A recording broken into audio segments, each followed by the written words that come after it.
It's officially the return to work for most Nigerian workers. Yesterday was Easter Monday celebrations. Many people celebrated by staying at home, but now everyone is back to work. And we hope that the traffic isn't as insane because today we typically give Monday energy. You're welcome back to work and good morning. Thank you for joining us this Tuesday morning on Breakfast Central.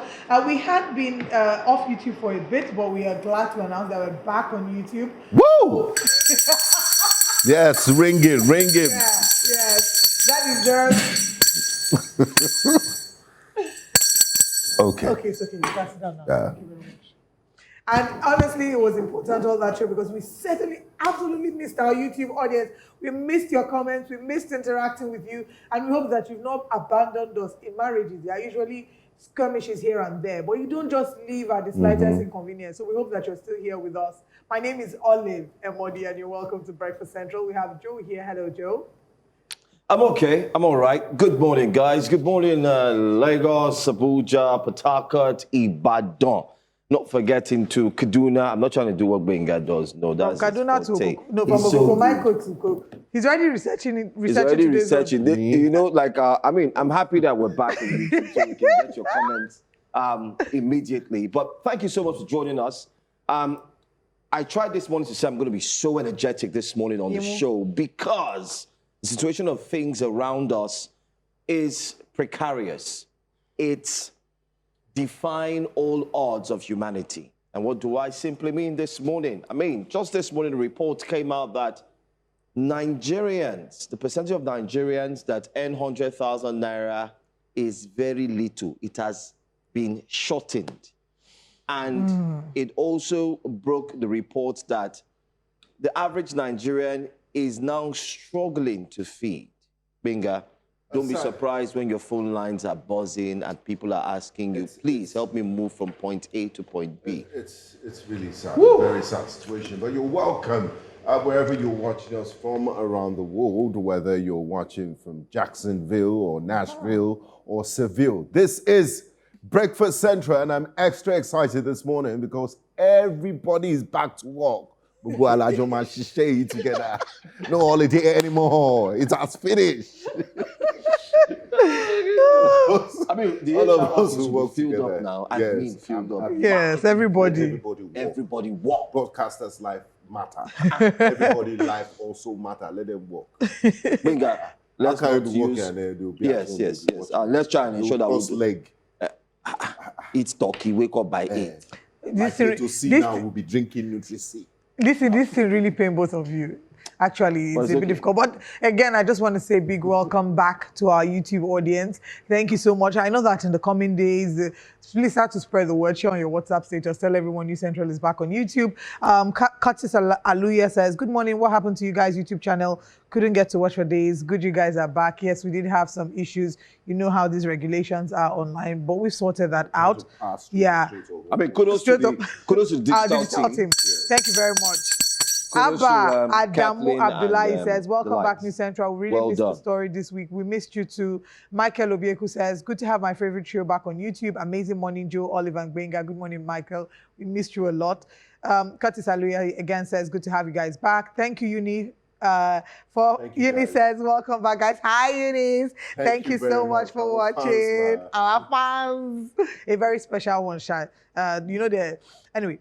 Ochodi says, yeah, I say make I check. Welcome back, my people. Welcome back. We're still waiting for your comment to Lilian Onoha and all our virtual family members. Thank you for staying with us. This past week has been hot. You've missed a lot, too, but not to worry, we have you covered. Let's start off with our wake-up conversations this morning. The Comptroller General of the Federal Fire Service, Olumode Samuel Adeyemi, recently traveled to Kogi State in a sleek, heavily escorted convoy for a traditional event, and the video has sparked public debate. Many Nigerians are questioning how such fanfare, squares with the reality that the country has barely 250 fire trucks, raising concerns about priorities and resource allocation. Supporters maintain it was standard security for a senior official, but the convoy has reignited discussions on leadership style, public perception, and the fine line between protocol and extravagance. Let's look at the incredible fire convoy.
And that is a story. It was posted by the team, which eventually got deleted after the public backlash. Fire service, of course, posting it said that they thought that, or they may have believed that they were showcasing the success that their CG returning back to his home. You know, it's like the royal homecoming. And it's a story worth telling. They must have believed that him being welcomed home and pledging a new fire station is a story worth telling. But of course, after the public backlash, that post was taken down. But let's remind you that as recently as November 2025, the FCT Fire Service Controller raised an alarm that many of these vehicles have outlived their lifespan. And so if you wonder why there's such public backlash and such outrage, it'd be because, one, there's also the fact that is this the time? The state of insecurity in our country has caused Nigerians to be in a very sober mood. It's not really as celebratory as things should be. And someone who holds such high office might need to understand the need to calm down on the pomp and pageantry that particular entourage displayed. But let me hear my colleagues' thoughts on this, and then we can go into further analysis. Benga, Joe, let's have Benga. I am shocked, to say the least. But I'm not shocked.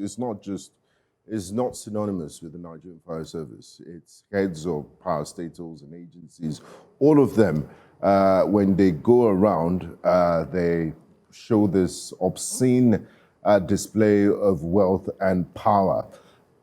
I've been to Malawi. I've been to the highest level of office in Malawi. I was in the minister's office, and the way they go about, I tell you that the president of Malawi's convoy is not this large and extravagant with this sort of cars. Even Ghana, Malawi is too far.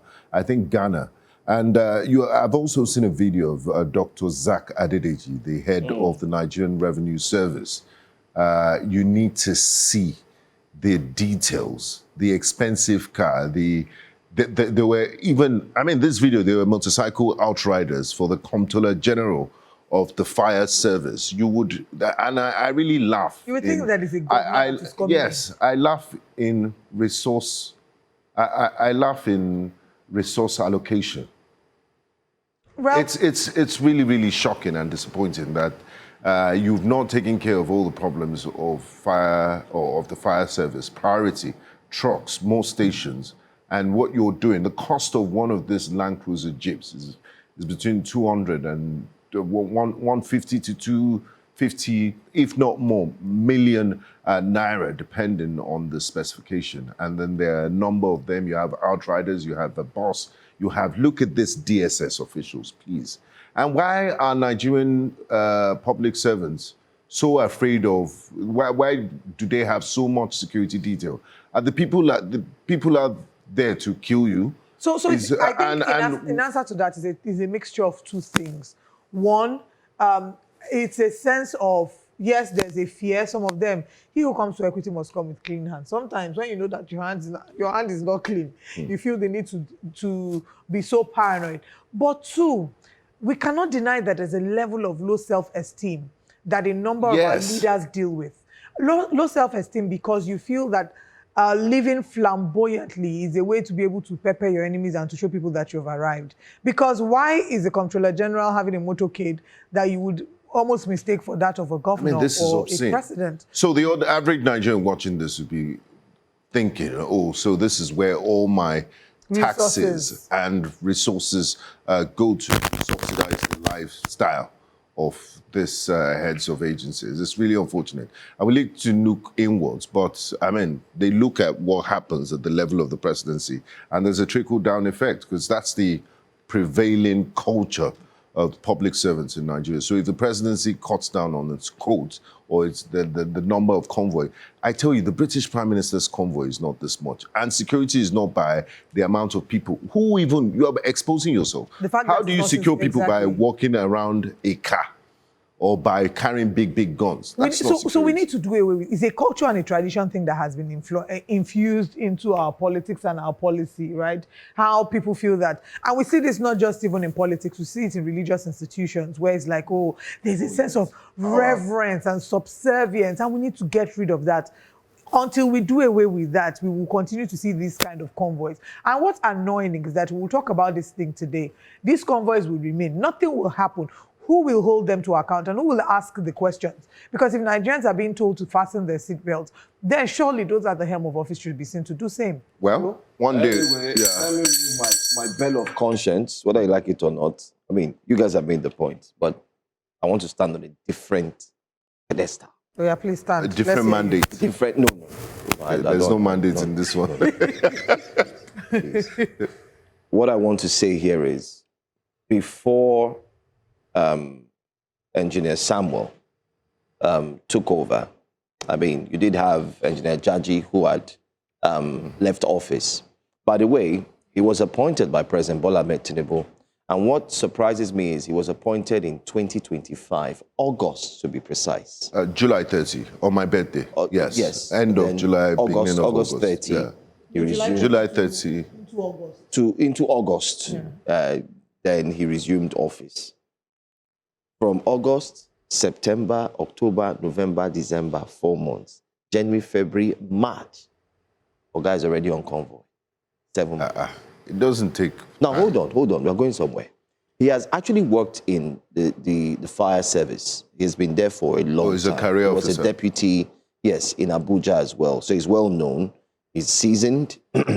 And there's no doubt the appointment was not, didn't have any attacks in terms of any negativity. Opposition. Everybody said, oh, yes, he's the right man for the job. Formerly Deputy Controller General, DCG.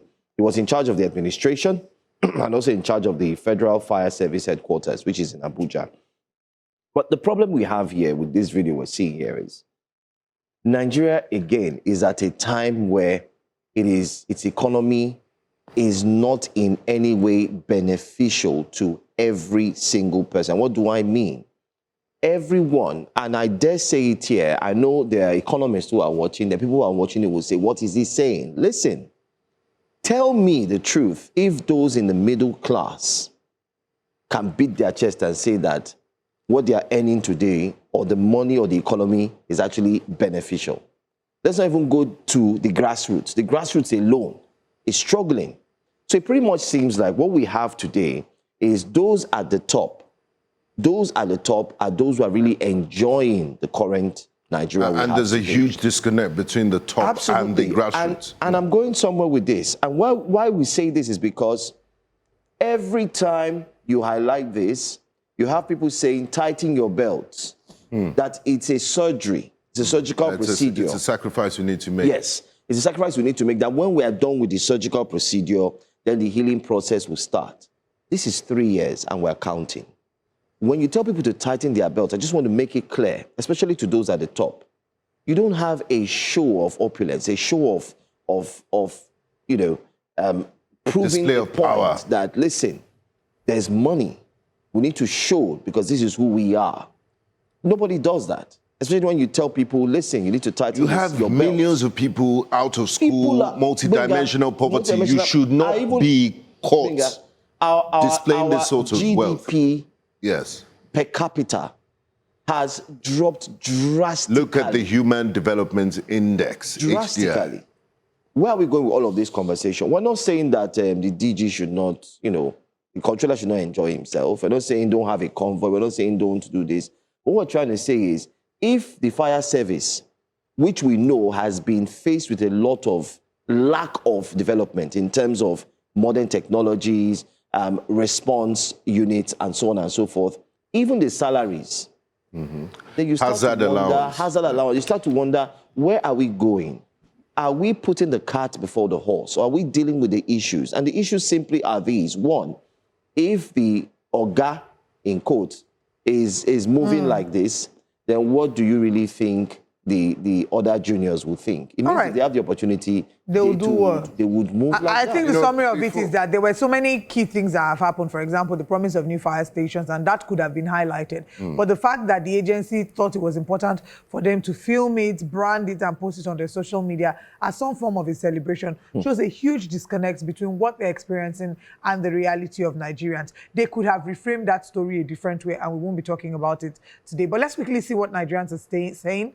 We'll start from YouTube and quickly head to X. We do have a lot of stories to touch today. Alexandra, sincere apologies. I'll come back to you to give you special greeting. Victor Okebata says, the only people enjoying in Tinubu's Nigeria are the officials. Why the people are dying of hunger and starvation? What a shame. Prince Ajibade said, it's called show off. They just like to feel intimidating. Iran Oshi. Michael Obieku says, just imagine the CG of Pano Fire Service. Damn. They're important too. This is what he called them Pano. But that's the Yoruba translation. Fire Service. It sounds like it's not fitting. Going about with such a number of many heavily armed security vehicles, yet nothing is being done to protect the lives of the common man. What a shame. Oe says, it's shocking. Even rich countries that can afford these things do not do it. Michael Zeus says, the chief firefighter is learning from President Tinubu, Remi Tinubu, Seun Tinubu, Nyesom Wike, Zacchaeus Adedeji, etc. And they want common Nigerians to tighten their belts. Fire service doesn't have water truck. Let's head to X and see what some Nigerians are saying on X.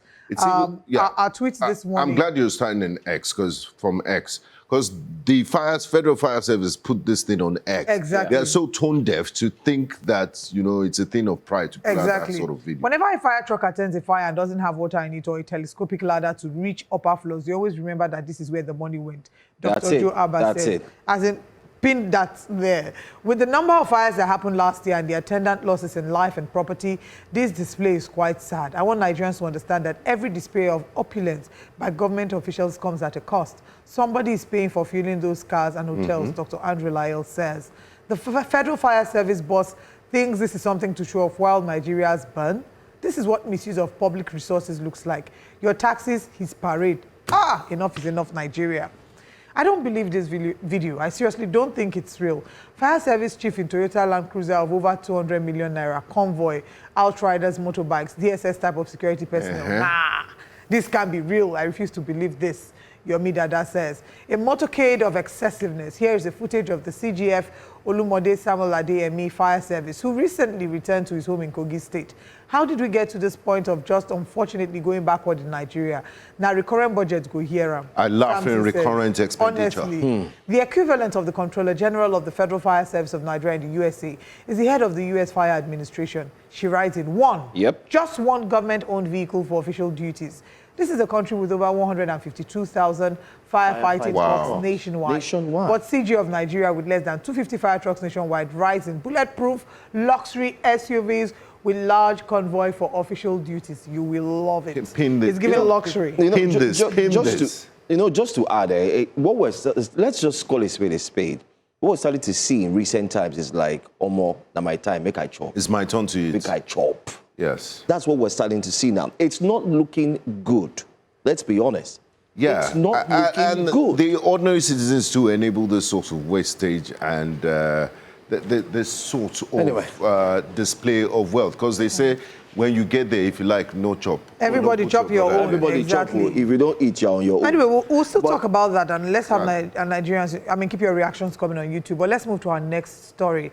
The Minister of the FCT, Nyesom Wike, has clarified comments he made on Friday, April the 3rd, during a media parley with journalists, saying that they have been taken out of context.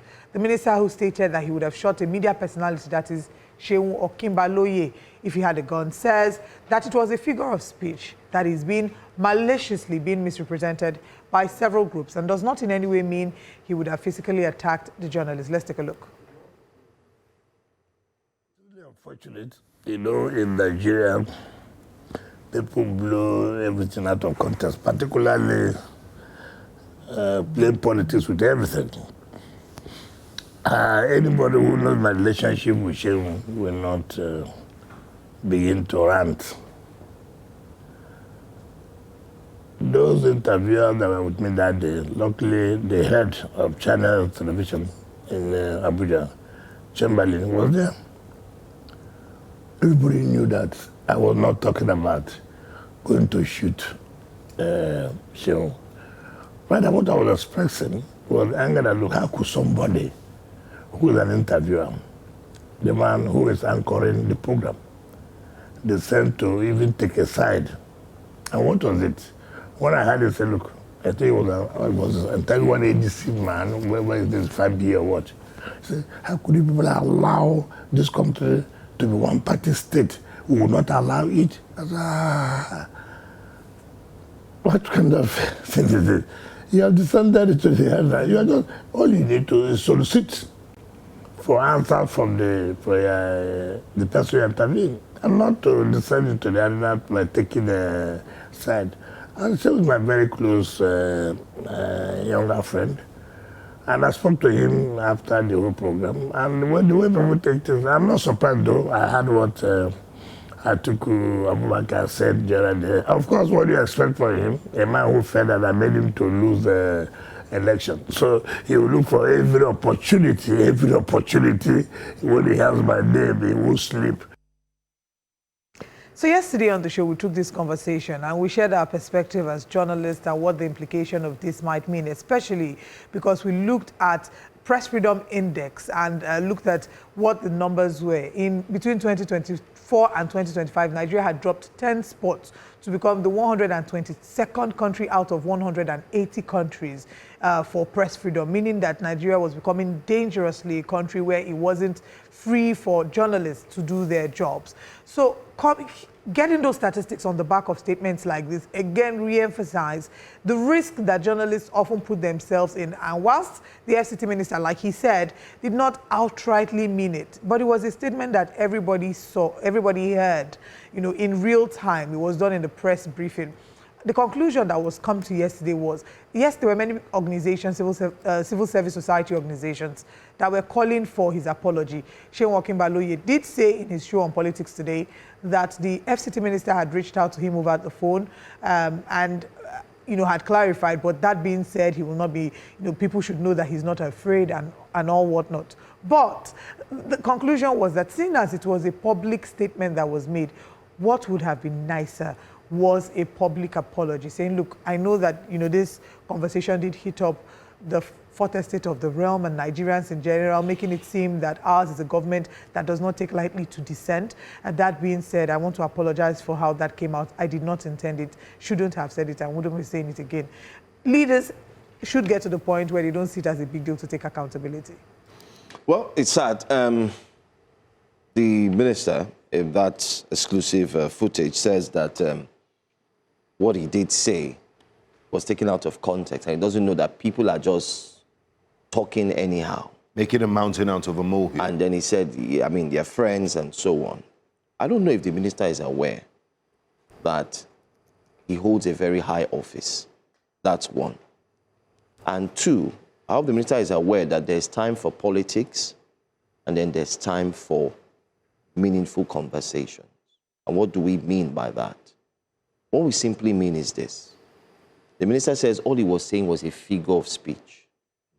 Please, let me make it clear today on Breakfast Central that should anybody come out and say anything, the DSS may not have any reason to arrest the person, because going forward, anybody would say, I just made a figure of speech. Or a hyperbolic statement. Or hyperbolic statement. That is the precedence we've set now. So let's clap for the precedent. It's a new one.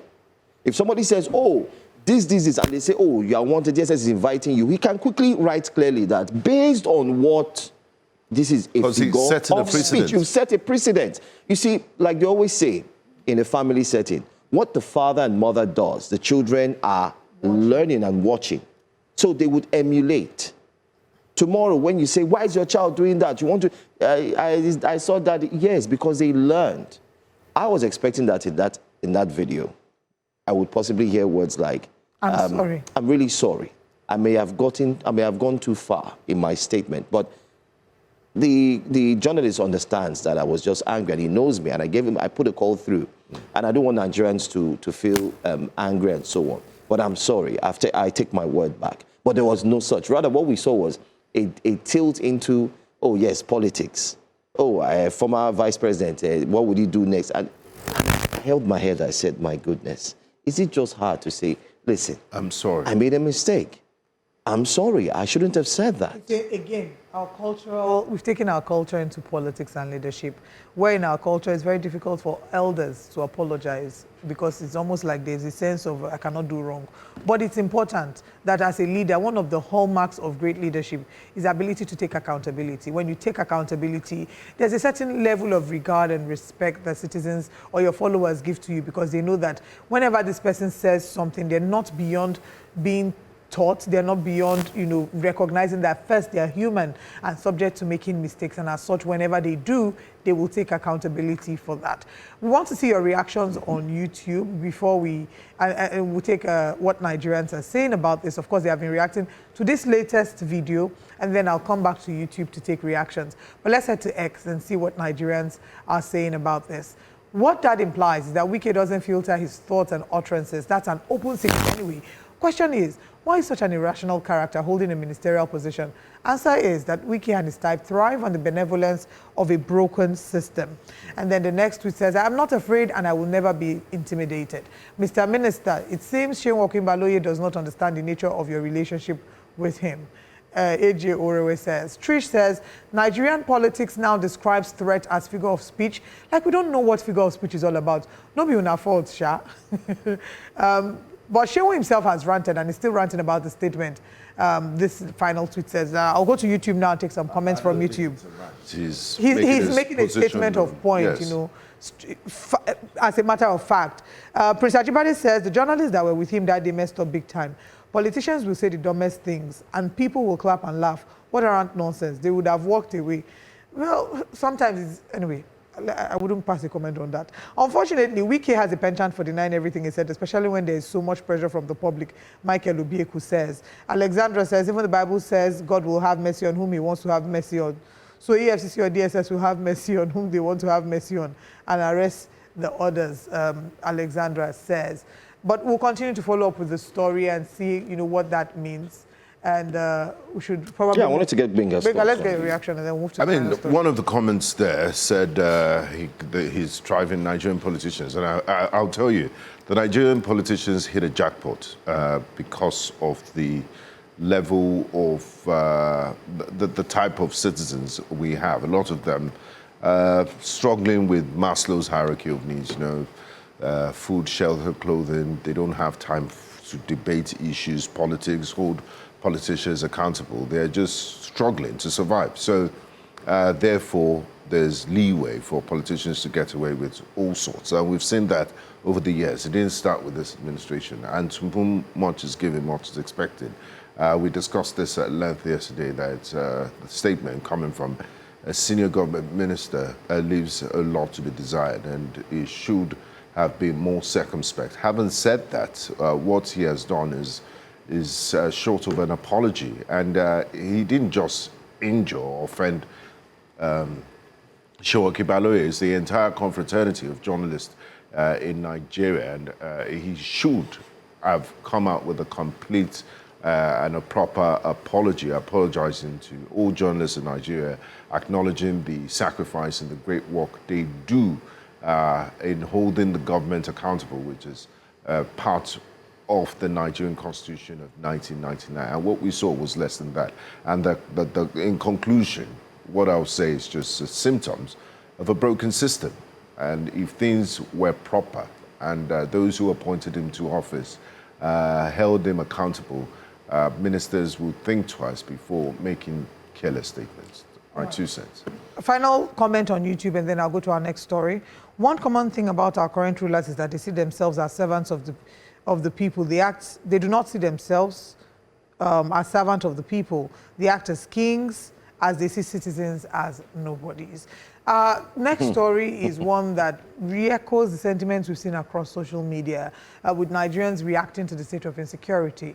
Now, the latest of such Nigerian is Nollywood actress Sunshine Rossman, who has sounded the alarm over the deepening hardship, insecurity and poverty in Nigeria, urging both citizens and leaders to act decisively. In an emotional address, she lamented the growing poverty, crumbling infrastructure, and the relentless loss of lives due to violent attacks, particularly in parts of northern Nigeria. Highlighting the plight of families forced to abandon their homes out of fear, Rossman asked, when are we going to wake up as Nigerians?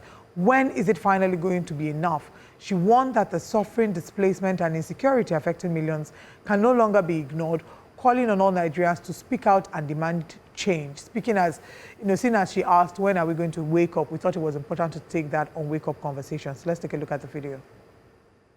When are we going to wake up as Nigerians? When is it finally going to be enough?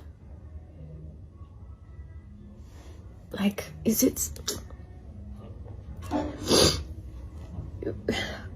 We can't even begin to talk about economy right now, the poverty rates. We can't begin to talk about the lack of infrastructure in this country. That's not bad enough. Innocent people and Christians in the north are constantly being slaughtered. Lives are being lost for nothing. That people have to migrate from their towns, from their homes, from their villages, because they know that nothing will be done.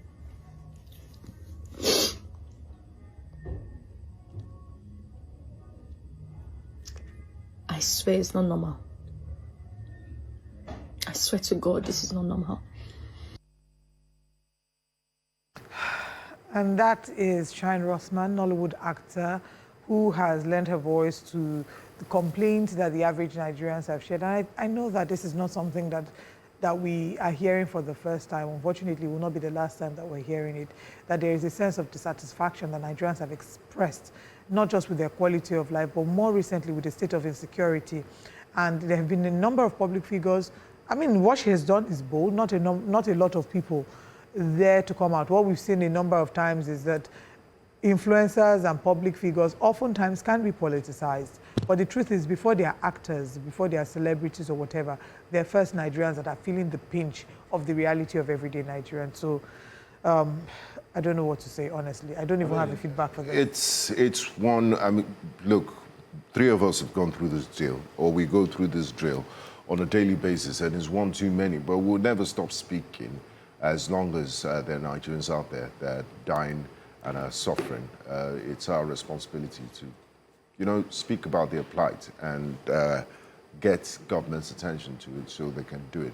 And in my heart of hearts, I believe no government will fold its arms and watch Nigerians being slaughtered at this rate without doing anything. We have gallant men and women of the Nigerian Armed Forces that have sworn to defend Nigeria's territorial integrity and are doing their best, but it seems their best at this time is not enough, and we're fighting against cowardly, destructive enemies that have they've decided to take up arms against the state, and the government should respond in equal force. I am not for rehabilitation or for carrot-and-stick approach.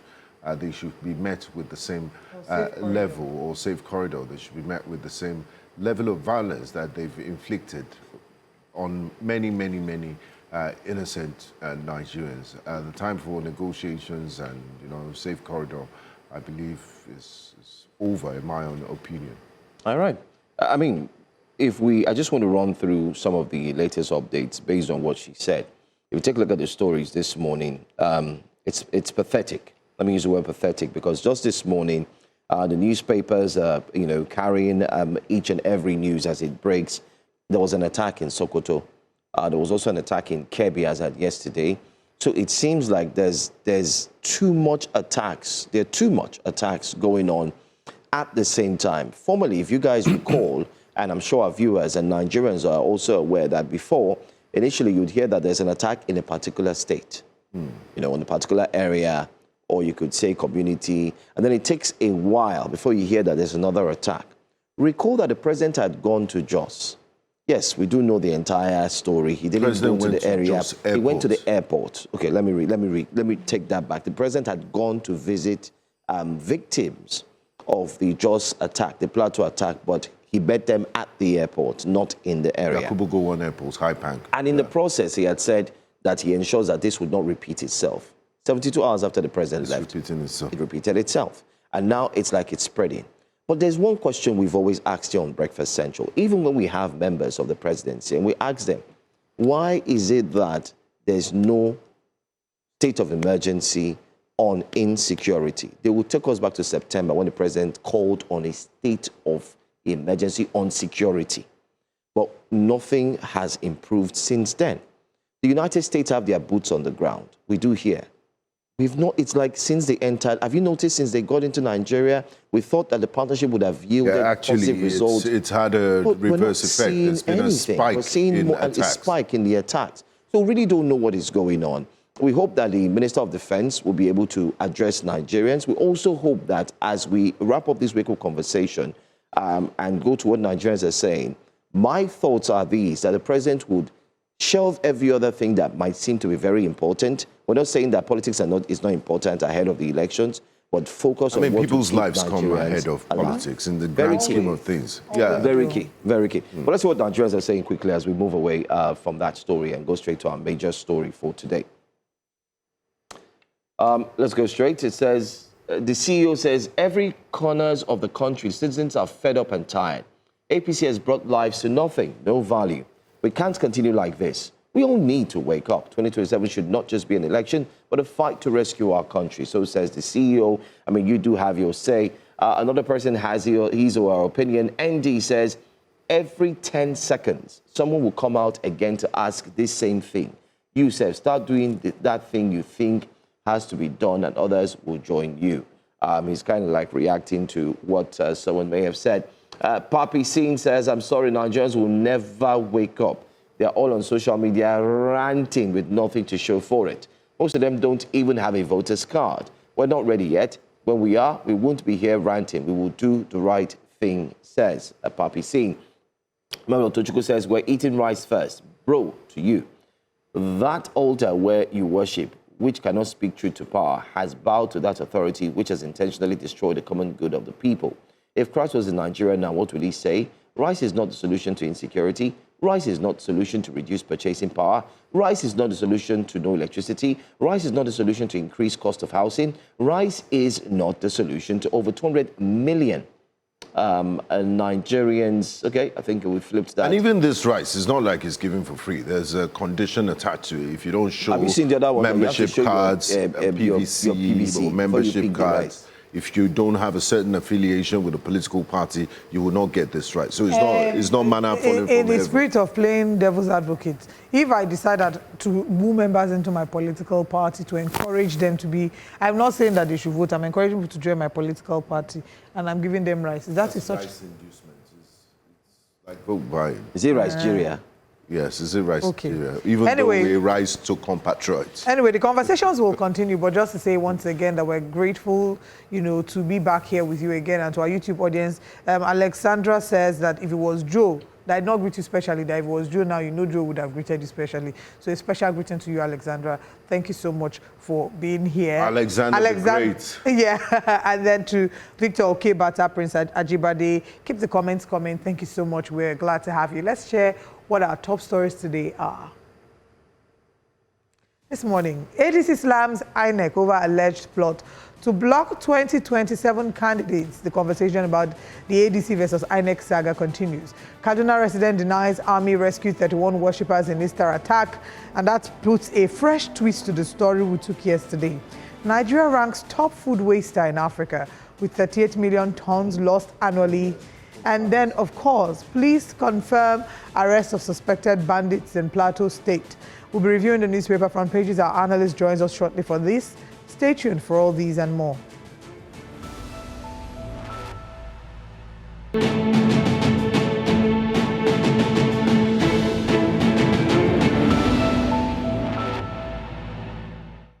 Fear and devastation have gripped communities in Kebbi State following a coordinated night attack by suspected bandits that left homes destroyed and several casualties feared. The attackers reportedly stormed multiple villages, including Gebe, Kawara, and Kalkani in Shanga local government area, setting houses ablaze and forcing residents to flee into nearby areas for safety. Eyewitness accounts suggest the assault was carefully coordinated, with the gunmen taking advantage of the difficult terrain and operating under the cover of darkness to carry out the attack. Well, this comes in while concerns mount in Kaduna State following an alleged report by a local community group in Areko, Katia local government area. They claim that the 31 victims that are said to have been rescued by the security forces are actually false and misleading. Community leaders insist that the abducted worshippers remain in captivity, with families reportedly still in contact with the abductors, raising serious questions about the accuracy of official information and the true situation on ground. Well, to help us unpack and understand the implications of conflicting reports and what they mean for security operations, which is what we're going to focus on concerning these stories. Well, just in case you tuned in, there was a report from the Nigerian Army that the abductors and, of course, the abductees have been released. Well, those in the community have come out to say no, they were not released. Rather, it were people that were actually abducted before Easter that gained release. So there's some form of misconception. Well, let's bring in security and operations, you could say public affairs analyst who's been following this story very closely. Thank you so much for joining us this morning, Dr. Steve Okwori. Can you hear us? Good morning. Yeah, good morning. Thank you for having me. Okay, all right. I'm sure you're aware of this back and forth. Yeah, good morning. Thank you for having me. Yes, I'm sure you're aware of this back and forth story. Just yesterday, I was privileged to be on the Nigerian police platform, one on WhatsApp, where this story was equally posted. And then we did see the rhetorics, a press release, which later on our producer will be able to put that on the screen as well. A press release came out as well. And that press release denied explicitly that these individuals who were kidnapped during Easter have not gained their release. The Nigerian Army has spoken, the police has spoken. So where do we as citizens, where do we stand? And what's the true information about these kidnapped victims? I think where we stand, for me, it's clear. We should stand on the side of the community, because the community where this kidnapping happened on Easter Sunday, I think they're in a better position to tell us what truly transpired if members of their communities were the ones that were actually released or the ones that were actually kidnapped on Easter Sunday, right? I think that the army or the police will want to save their face, right? Before this information came out, I expected that the military and the police would have really taken into cognizance the situations and interacted with the community to be sure of the information that they were churning out to the public or to come as the news. Right. So, community where this attack happened, just the way I said, I think that they are in the better position because they are, first of all, the victims of this attack. Right. So they are in a better position to tell us what happened. And I want to stand with the community where these attacks happen. All right. And so another thing to speak about is the frequency with which we've seen the attacks. In the past week, we've seen multiple attacks during the Easter weekend. And it does feel that, you know, there is a sense of despair amongst citizens. From your perspective, would you say that there's been a decent level of preparedness and in our ability to respond to these attacks? Are we being proactive enough or reactive? You see, I think at this point in time, citizens of this country have become very tired with promises, messages of hope coming from government and also from our security agencies. I think that we're not learning from our history because these security issues that we're talking about today, well, it's not new to Nigeria and also to our security agencies, right? I think that we have a history and we also have experiences, you know, in the past and our current realities of these security issues confronting us today. I think that there's a lot that the government needs to do and we're not seeing that because I think that, or I expect that if a government tells us something, or citizens of this country something with regards to our security, I think that is something that we should take to the bank, hoping and believing that what the government or statement coming from government will see action. You know, victims of insecurity in the country, messages of hope, press releases condemning perpetrators, condolence messages has become very tiring to the ears of Nigerians, right? Because you will see promises, messages from President of Nigeria, President Tinubu, giving assurances. When he went to Plateau, the very day he left Plateau, somebody was killed in Rio. 2 days after he left Plateau, we saw other killings in Benue. In Benue, in Gwe East, the local government, somewhere in Balong community, about 17 persons were killed. Also in Plateau, in Basa local government, on Easter Day, some persons were also killed. And we're not seeing that proactiveness from our security agencies. That it is high time. Moreover, when we come on air on your platform like this and we proffer some solutions to the issues and other, who listens to us? Who takes this message to the people that are in government that care to listen to what experts are saying? Right? We cannot continue to be churning out. There's need for us to shift decisively from reactive security operations to a more proactive security prevention strategy. Right? Because if we don't prevent, we continue to see this crime, we continue to see these attacks, killings of Nigerians unnecessarily. Dr. Okori, in your statement, you mentioned things that are quite instructive. You said the government needs to do more, and Nigerians are truly tired of press statements and messages of condolence visits. All they want is security, and the President took an oath to protect Nigerian lives, but the administration seems to be struggling with that. Let's take a look at the present state of things and what we're witnessing, a certain sort of pattern. We're witnessing fresh coordinated attacks in Kebbi State. We're seeing the terrorism spread to different parts of the country, and they seem to be emboldened. We've witnessed an uptick in violent extremist incidents ever since the Christmas Day bombings by the United States of America, in coordination with the Nigerian security agencies. What do you think is responsible for this uptick in violent extremist incidents? And is the Nigerian security architecture, is it time that is rejigged? And is it about time they try a different format at tackling this issue? Because the present situation doesn't seem to be working. Okay, yeah, you see, now you see, when you talk about rejig, I think we have rejigged the military in some months ago when we had a new service chief.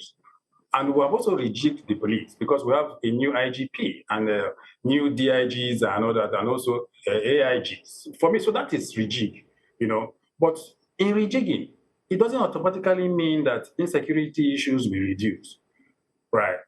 It doesn't automatically mean that insecurity issues will reduce. In as much as I want to agree with Emily Duncan that said that a society without crime is impossible.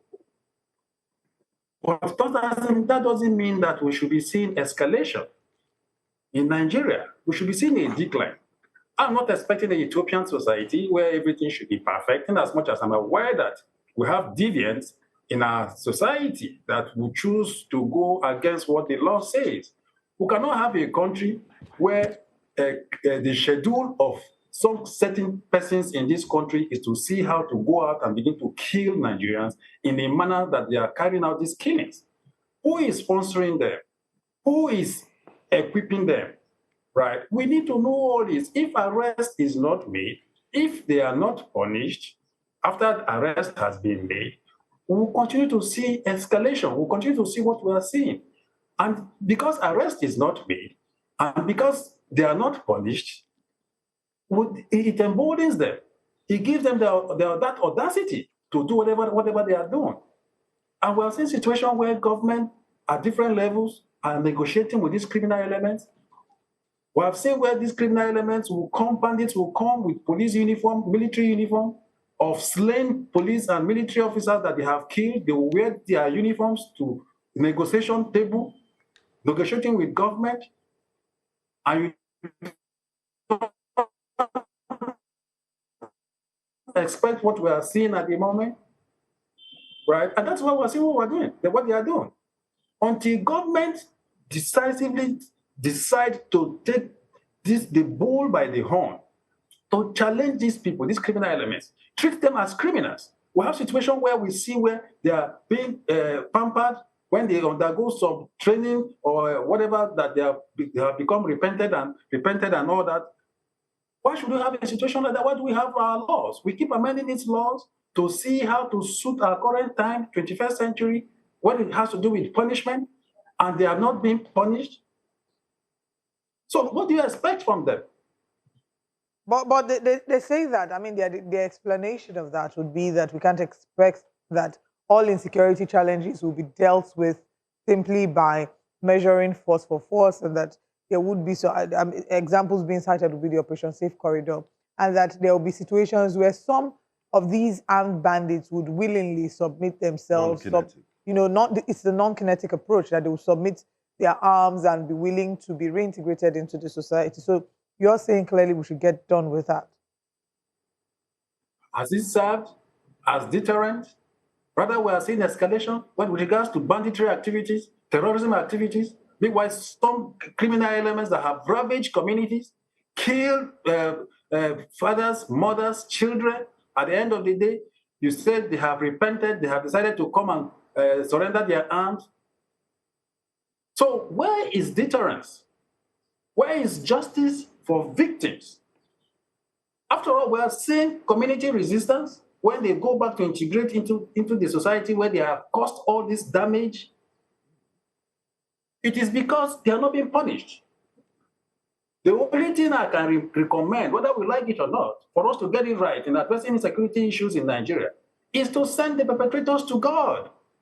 It is not for us in this part of the world to begin to judge, to know whether they have repented or not, or to forgive them. I think it is God's responsibility alone to forgive these terrorists, to forgive these bandits. Because for me, how can we, because victims most times tell their stories.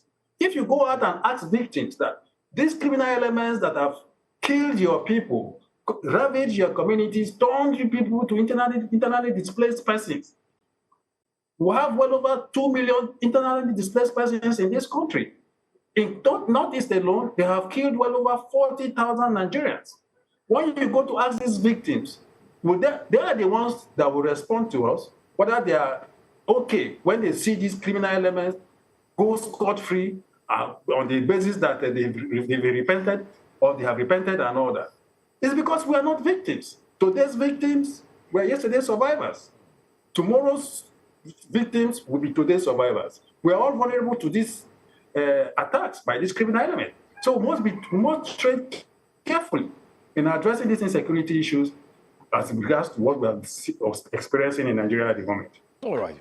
Well, thank you so much for your time, and thanks for sharing with us what Nigerians should expect. Let's wait and see. This morning on Wake Up Conversations, we did mention that we hope that the Chief of Defense Staff will speak to Nigerians concerning what we've seen, the disparity in information sharing, especially with that from the community and that from the Nigerian security operatives. But thanks for your time, and we really appreciate it. Thank you.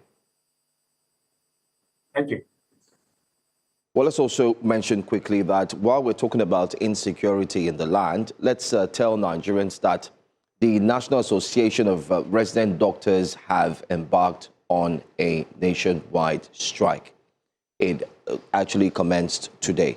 Today is Tuesday. We're back at it again. And we're at it again. The reason, well, quickly, it was learned that what triggered the new strike was as a result of the fact that the federal government reported decision to halt the implementation of the revised professional allowance that was actually tabled. If you recall, we did have the Vice President join us here on Breakfast Central, not once, not twice, and then the President as well has joined us even more than 3 times. And he had highlighted that they're going back and forth, looking at the remuneration, the pay package of the doctors. Like you always say, doctors are also humans. they deserve to be taken care of. The work conditions. Exactly, and the work conditions. It pretty much seemed like they were reaching an agreement from the last time we spoke. And when we spoke with the president, he said, and I quote, that they had met with the minister and it was looking really good, especially with the committee. I recall that statement, the committee that was set up to look into the situation. But it worries me that, according to the information reaching us, that the federal government has decided to put a stop to implementing that revised agreement, which was supposed to be done in 2025, a few months ago. So you have an agreement and then you renege on the agreement. Of course, there will be consequences, and it's sad that it's the ordinary people that will feel the effect of these consequences. What are we really prioritizing? This is health. This has to do with life and death. We talk about the sanctity of life, and it's a tragedy to witness this sort of thing happening. After agreeing, and then you pull back on your agreement. Of course, what options do you leave the resident doctors? I really hope they rethink their decisions, the government side of it, and get to an agreement, a negotiated settlement with the resident doctors so that they can go back to work and perform their duties in saving lives and also providing care to millions of Nigerians. This is a critical sector, very, very important. And we cannot afford to play games and politics and, this back and forth. And it's also a contributory factor to why we have brain drain. A lot of Nigerian doctors and nurses and supporting staff leaving Nigeria in their droves because of the work conditions and this sort of things, and failure for different parties to honor agreements reached. We hope, I'm sure we'll get to the president or the vice president of NARD during the course of the week, so we can speak extensively on this matter. And in case you're wondering what the issues are, there's a complaint about 19 months of unpaid professional arrears. There's also outstanding promotion arrears and delay in the medical residency training fund, all of which have contributed to growing frustration among these medical professionals. For every time that we have resident doctors go on strike, we're risking the safety of the lives of Nigerians who need the access to these hospitals. It's bad enough that a number of them cannot be able to afford healthcare in our country. And then when we ensure that these doctors go on strike, what we're doing is we're further widening the gap when it comes to healthcare. Like Benga said, we're risking brain drain. UK, Saudi Arabia, and other countries will keep looking attractive. It's almost a no-brainer when you speak to a medical professional in Nigeria. And it's sad. I have tried this a number of times, and 9 out of 10 times I was correct, where maybe I'm in a hospital and I'm talking to a doctor or a nurse, and I say, when are you leaving the country? They will smile and say, I'm walking towards it. Wow. I don't ask, are you leaving? I say, when are you leaving? Then just a few have pushed back and said, oh, I'm not leaving. Because it's almost like it's a given that there's already an acceptance that they leave. And then I start to have conversations with them and say, I understand what you're going through, but the truth is that we also need you here. And they start to explain about the condition of lives, that they're leaving. If they're not in the best state of healthcare, how do you expect them to be able to heal us? Heal thyself. And part of healing thyself, or part of healing themselves, looks like the government honoring its own end of the agreement. You cannot agree to something and then come back and renege on the contract. It's speaking to a lack of integrity. And we hope that that can be sorted out as soon as possible, so we do not have a blackout in our Olive, just to mention again that while all of this is going on, I think it's very key that Nigerians are aware that the Minister of Health, Honorable Party, had come out to say that there is a 2025 capital budget of 218 billion naira, of which the ministry only received 36 million naira. So that's very key. Is it a case of appropriation, or is it a case of the funds not being shared equally to get to the ministry? We do not know. I mean, for an important ministry like the Ministry 36 million naira out of 218 billion naira capital budget for 2025. That means that every single Nigerian will not get the best of medical treatment or responses. And yet, those who are saddled with responsibility to save lives, this morning as we speak, have embarked on a nationwide strike.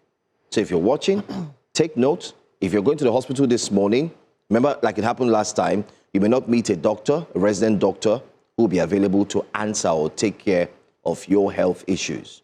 And yes, they do make provision for emergency. Yeah, but they the make truth is provision that for it, the strength of the they won't be working at the optimum level. level. Won't be at optimum level. And reduce. The risk is that lives are being played with, and there's a potential that people could die as a result of the strike. If we don't see the severity of it all, the severity meaning that one Nigerian life can be lost as a result of strike, and not just one, many Nigerian lives can be lost as a result of the strike. If we don't see the severity of that, maybe we wouldn't see the results that we're looking for.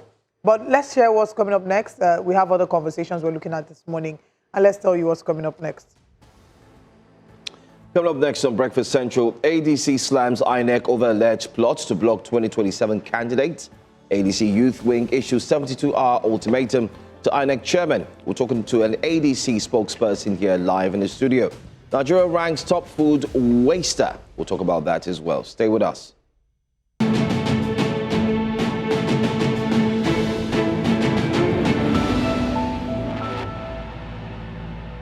Welcome back to Breakfast Central.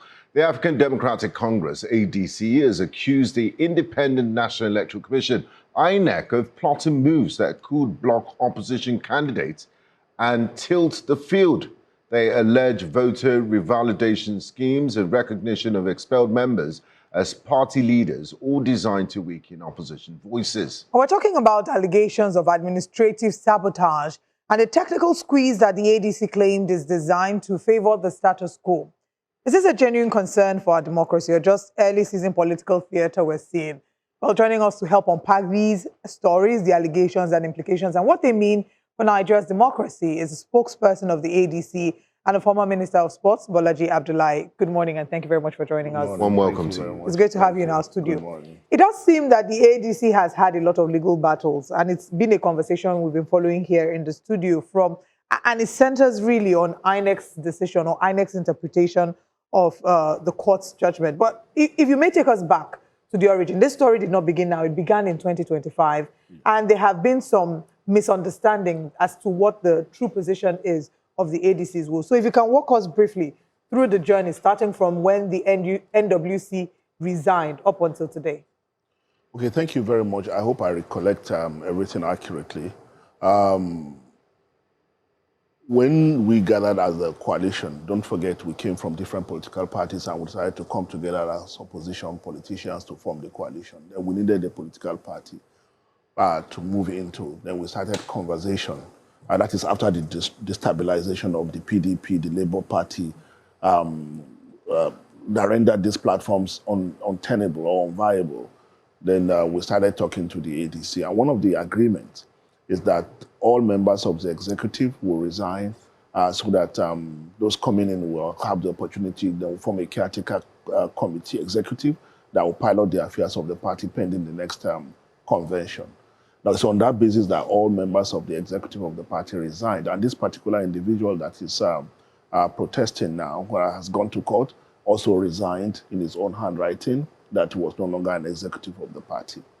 So subsequent upon that, there was a NEC meeting in July 2029. There was a NEC meeting on July 29 that was attended by the INEC and monitored by the INEC. And INEC wrote its report of that NEC meeting. It was that NEC meeting that brought in David Mark, Rauf, and myself. You know, so what I'm saying in essence is that even if he did not resign like other people, one of the key resolutions of that NEC meeting was wholesale dissolution of the extant executive of the party, and this was captured in the INEC report. INEC swore an affidavit to it in court. So when he went to court on September 2nd, what he was asking for is for him to be recognized as the chairman of the party, given that because he was one of the 6 deputy chairmen. So he said since others have resigned and he did not resign, he was claiming that his signature was forged, then he should be recognized as the chairman of the party. So when the case got to the Federal High Court, what David Mark's lawyers did was to challenge the authority of the Federal High Court to hear that case, because there's a settled case in the Supreme Court that leadership of the party is an internal affairs of the political party. So he then went to the Court of Appeal. Then the Court of Appeal said, no, it's this too hasty. Allow the Federal High Court to determine the case expeditiously. In the interim, all parties, which includes INEC as the fourth defendant, should maintain status quo ante bellum. Now, the curious thing is that INEC woke up on April 1. We initially thought it was April Fool, and said they were no longer recognizing the executive of the African Democratic Congress, which they have recognized and uploaded on their website on September 9. So we wonder why they did that, but we knew why they did it. We knew the game plan. We knew the pressure. If you recall, before the announcement, we were saying that INEC was under pressure. Yeah. We kept saying that INEC was under pressure, but eventually I think the INEC chairman caved into the pressure and came up with this curious definition of status quo ante bellum, which has no basis in fact or law. Okay. Just to clarify, you did say that he brought up his suit on the 2nd of September, and then INEC uploaded it on the 9th of September. Yes. So it was on the 29th of July that this the NEC decision was exactly. Yeah. So between that time, so what constitutes acknowledgement of leadership? Is it the fact that the NEC was constituted, or that it was reflected on the INEC portal? I mean, it couldn't have been INEC's recognition or uploading on the website. It's merely administrative. So if we admit that as the definition of the status quo, then we will say that INEC has the power to determine the tenure of an executive of the party. So whereas the tenure of the executive of the party starts from the day the neck of the party, the second highest organ of the party, says these are now our leaders. And INEC reported accordingly. And they swore to an affidavit in the Federal High Court saying that the action they have taken has been done. So you cannot give an injunction over an action that has already been concluded. That's INEC's report. So it doesn't matter whether INEC announced it on January 2026. What matters was that the tenure of David Mark executive started on July 2nd. So the situation before Nafiu went to court on September 2nd is that David Mark was already for 2 months at least the chairman of the ADC. So if you are talking about, there was no bellum by July 29, there was no bellum. So bellum started on September 2nd. So if you say you should go to status quo ante bellum, then that is the position, that is David Mark as the chairman. So it's quite straightforward. It's quite straightforward. So what's the position of the party now and next steps? Because you're planning a Congress in a few weeks' time, and this seems to have thrown some spanner into the works of the ADC. Well, I mean, what was required of us was to give INEC 21 days notice for these activities, which we have complied with. INEC, we had very good working relationship with INEC before this happened. We were relating with them. They were inviting us to meetings. The last NEC meeting we had in Abuja, INEC was there. So everything was fine until April 1, when INEC threw us this curveball and began to speak a different language. But what we are saying is that all that was required of us was to give INEC 21 days notice, which we have done. It was not mandatory under the Electoral Act for INEC to monitor the congresses. All we needed to do was to give them 21 days notice. We have done that. So we are proceeding with our congresses starting on the 9th of April, and our convention on the 14th of April. But isn't that a bit risky? Because seeing that the case is currently in court, according to INEC, INEC said when Nafiu, summoned the party to court, INEC was actually the third party in that case when it was taken to court. So INEC is saying because they are a third party, they decided to apply this same measure. However, the INEC boss has warned that anything the ADC does is actually not going in accordance to what the court has actually said. So do you think you still want to, does ADC want to still proceed with its Congress, its convention, while the appeal court has said, listen, don't do anything. The Federal High Court rather said, don't do anything yet. Everybody go back to status quo as it is. No, INEC cannot arrest the administrative functioning of a political party. The congresses we are holding, they are administrative. And the convention we are holding is not, we are not electing new officials. So it's not as if we are electing new officials, for the party, then we can begin to say you are tampering with the status quo. That's not what we are doing. By the way, you see, this is where INEC's double standard becomes very clear. The PDP convention in Abuja that INEC monitored, don't forget, that convention was held while the Kabiru Turaki faction was in the Supreme Court. INEC did not say, oh, the case was in court, so we are not going to attend. They actually attended, and they gave their imprimatur. So that is, you see, the more you look at this, the more ridiculous it all gets. And the more they show, you see, the tragedy that is unfolding in Nigeria, I hope we realize it before it's too late. You know, something devious is happening. Something that we have never seen before in this country, not even during Abacha. At least Abacha created 5 political parties and tried to railroad them into making him the sole candidate. But this president is destroying all political parties. So he will be the sole candidate. And INEC is an accomplice. And INEC today, like I said, is behaving like a criminal organization because the Court of Appeal did not say, stop recognizing the status quo. They said, maintain the status quo. Because the Court of Appeal will not have envisaged a situation where the ADC will not be left with no leadership. That certainly cannot be what the Court of Appeal intended. We spoke to the person that holds your equivalent position in the ruling APC, Mr. Felix Morka, just last week on the program, and we put this to him, that it seems that the ruling APC is laying landmines for opposition political parties in order not to allow them pose a threat to the ruling APC. And his response was the David Mark National Working Committee parachuted themselves into the ADC, and they didn't follow the ADC's constitution.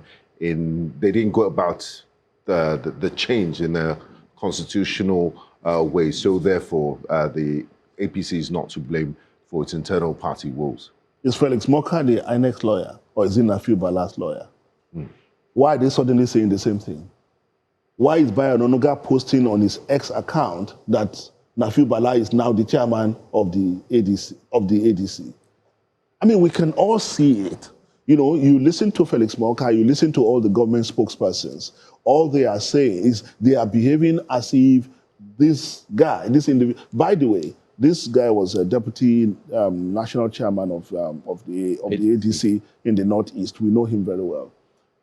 But since he has started this litigation, he has suddenly transformed into this VIP with a suit in Transcorp Hilton, with a retinue of security forces and armored car following him, able to hire 3 senior advocates of Nigeria. Come on. We can continue to pretend that we don't know what is going on, but it is there for everyone to see. And that's why I said this is not about ADC. It's about a deliberate attack on Nigerian democracy to arrive at 2027 and there will be only one man on the ballot. So are you inferring that the seemingly newfound lavish lifestyle that you're referring to is powered by the APC? How else? Did he do juju? Did he do money juju? Even if he did juju for money, did he also do juju for the retinue of security forces? I don't have security. But we don't know the source of his income. We don't know what No. I said let's leave that. So what about the retinue of security forces are protecting him? And don't forget, the president had announced that they withdrawn all police security from all the VIPs. So where did he get the security protecting him? Okay. The 15th of May was the date that we saw the meeting that happened where there was a decision that was communicated for the Ralph Mosu-led administration to resign and to allow the new coalition to come in. I can see from that meeting the signature of Nafiu Gombe, who was part of the meeting. Absolutely. And then on May 17th, Nafiu Bala Gombe, who served as Deputy National Chairman, Governance and Legislation, resigned his position. And there's a letter, I can see the letter, which he's later come out to say that, you know, his resignation was forged. Yeah. After that, there are Facebook posts and you know, there are a number of them. I'm sure that my production team can put them up. Facebook posts that he had put up, alluding to some of this, but he still kept addressing himself as Deputy National Chairman of the African Democratic Congress, even after the said resignation. Shouldn't have been an issue to have been flagged. No, of course. I mean, but you see, at that point, because before the NEC, because it was the NEC, you can take administrative decisions, but it is the NEC that would finally, that's why the NEC had to formally dissolve the executive of the party. The NEC is the party organ that has the power. Ralph Nwosu at that point was still the chairman of the party until the NEC meeting. So the NWC could take a decision, but it is actually the NEC that has the power to dissolve the executive, and which was done on July 29, right? So, but this individual claiming that his signature was for, I'm sure you've seen the documents. Let's agree that without conceding that his signature was forged. Is there any report in any police station in the Federal Republic of Nigeria where he reported that his signature, because forging signature is criminal offense. But what we have even seen, which is quite interesting in our own forensic analysis, is that every time he has a peculiar way of spelling chairman by putting the I before the A. Every single post, the Facebook post you see now, every single thing he has written, he spells chairman as C-H-I rather than C-H-A. And it is consistent all through, including in the letter that he claimed was forged. So it is not possible that anybody will have forged the spelling the way he spelled. The first time he was able to get the spelling right was his petition to the American embassy, you know, which of course someone wrote for him. Yeah, that's another one to talk about. I mean, let's just put the Facebook post up again before I ask the question. Yes. Let's see if we can get that Facebook post up.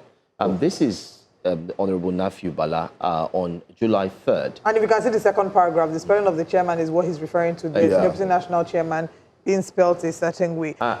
And he also said that our commitment, sacrifice, and work together towards the 2027 general elections ensure that Nigeria gets a competent, capable, and compassionate leadership that will prioritize the nations. And he went ahead to actually acknowledge in the first paragraph where he said, we welcome the coalition members formally adopted our great party, the African Democratic, as platform for 2027 elections. Distinguished Senator, I mentioned the names. Yeah. And then there's a video as well. I don't know if we can also put that video where he was present at the party. Yeah. Also, your that's him there, seated there. Yeah. He was present, highly present. And that's the Yaradua Center, I think. Yes, at the Yaradua Center, highly present. There are also other videos and that shows that he was present at the meetings that you had, even in the document. But we'll go on a quick break. When we come back, I'd like to ask very pertinent questions that Nigerians want to know. Apart from knowing what way forward, there are some other questions we'd like to find out. But stay with us. After the break, we'll continue the conversation. Welcome back to Breakfast Central. We're looking at the ADC and its many challenges. You can drop a comment or two on our social media platform, particularly on YouTube, and let us know what questions you would love to ask. We have with us the former Minister of Sports, Dr. Bolaji Abdullahi, is also the spokesperson for the ADC. The crisis, well, internal wranglings, like some would like to call it, Thank you. Seems to be one that may affect the ballot. It may seem like the ADC at the end of the day may not be able to field any presidential candidate because Nigerians are worried, especially those who have decided to tilt towards the coalition. So they are asking, what is the way forward with all of these things happening?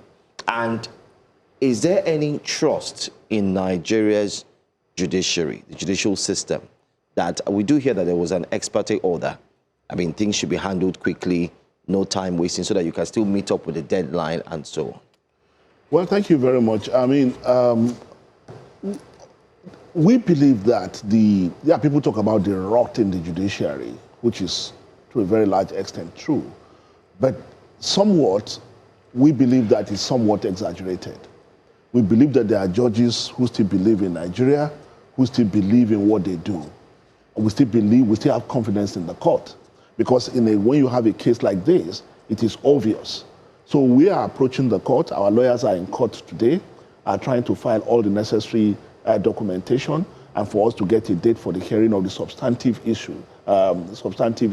So we are taking all legal actions that we need to take in regard to this. The political action is very clear. We have continued to say we will continue with our congresses. When we said yesterday that INEC is laying the landmines for the ADC, what we have in mind is that there are specific timelines under the Electoral Act when certain things should be done. So what it means that INEC's recalcitrant position at this time may prevent us from meeting those deadlines. Okay. Right. So, and that will have created a situation where they will come back to say, oh, you did not meet this requirement of the law. But you see, so they create a situation that they punish you for not. So, but we are saying that it's not going to work.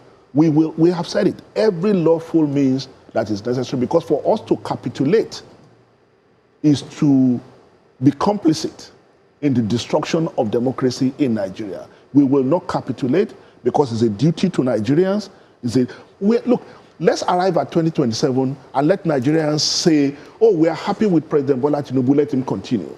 But when we arrive at 2027 and Nigerians are left with no options and no choice but to vote for one party, that will not happen. Nigeria is never conquered, and it will not happen this time. There are those who argue that the ADC has played into the hands of the opposition, and that what it simply should have done would have maybe been to wait out the Ralph Mosu-led administration. Your convention is coming up, your Congress is coming up, and then you would have been able to establish a new national working committee. Wouldn't that have been a better approach? Well, I mean, we all get wiser by hindsight. And when things happen like this, we begin to say, okay, maybe this will have happened, this will have happened. But there was nothing wrong in what we did. We followed the law. Every single requirement of the Constitution was followed. Every single requirement of the law was followed. All the procedures were followed. And INEC agreed. I'm sure you have the copy of the affidavit. INEC swore to it in court that it was aware of what happened and it had taken its decision, and it is therefore recognizing David Mark as the duly elected chairman. So at what point did INEC now begin to become unaware of what has happened? So we know what happened, we know the contrivances, we know the machinations, and we know what the end game is. The Labour Party had been destroyed or co-opted. The PDP has been decapitated. NNPP has been hijacked. Now, we heard that now the new party, NDC, is also being... So, at the end of the day, they did not expect... It was...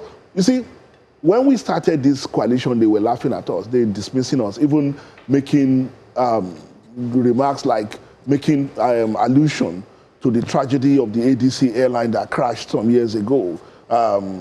Yes, which is terrible. I mean, because people lost families in that. They say, oh, that ADC that has crashed. But when they saw Governor Rabiu Musa Kwankwaso's decamping to ADC in Kano, they panicked.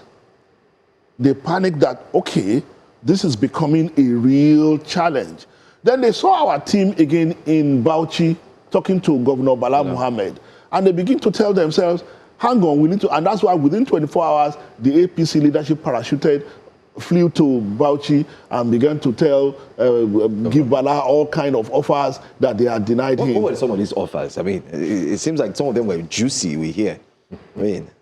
Well, we'll wait for Bala Muhammad to make up his mind. Then we'll know how juicy those offers are. Because he had made commitment that it was coming to ADC. Do you think so? If those, no, that's what I'm saying. If those offers were juicy enough, then we will know by the decision that he takes at the end of the day. Okay. But you see, all this is to say, okay, Kwankwaso had come, Bala was about to go, Seun is about to go to them. Let us create a situation where no one of value or no one of note will be able to make, by creating doubts and by creating a situation of instability.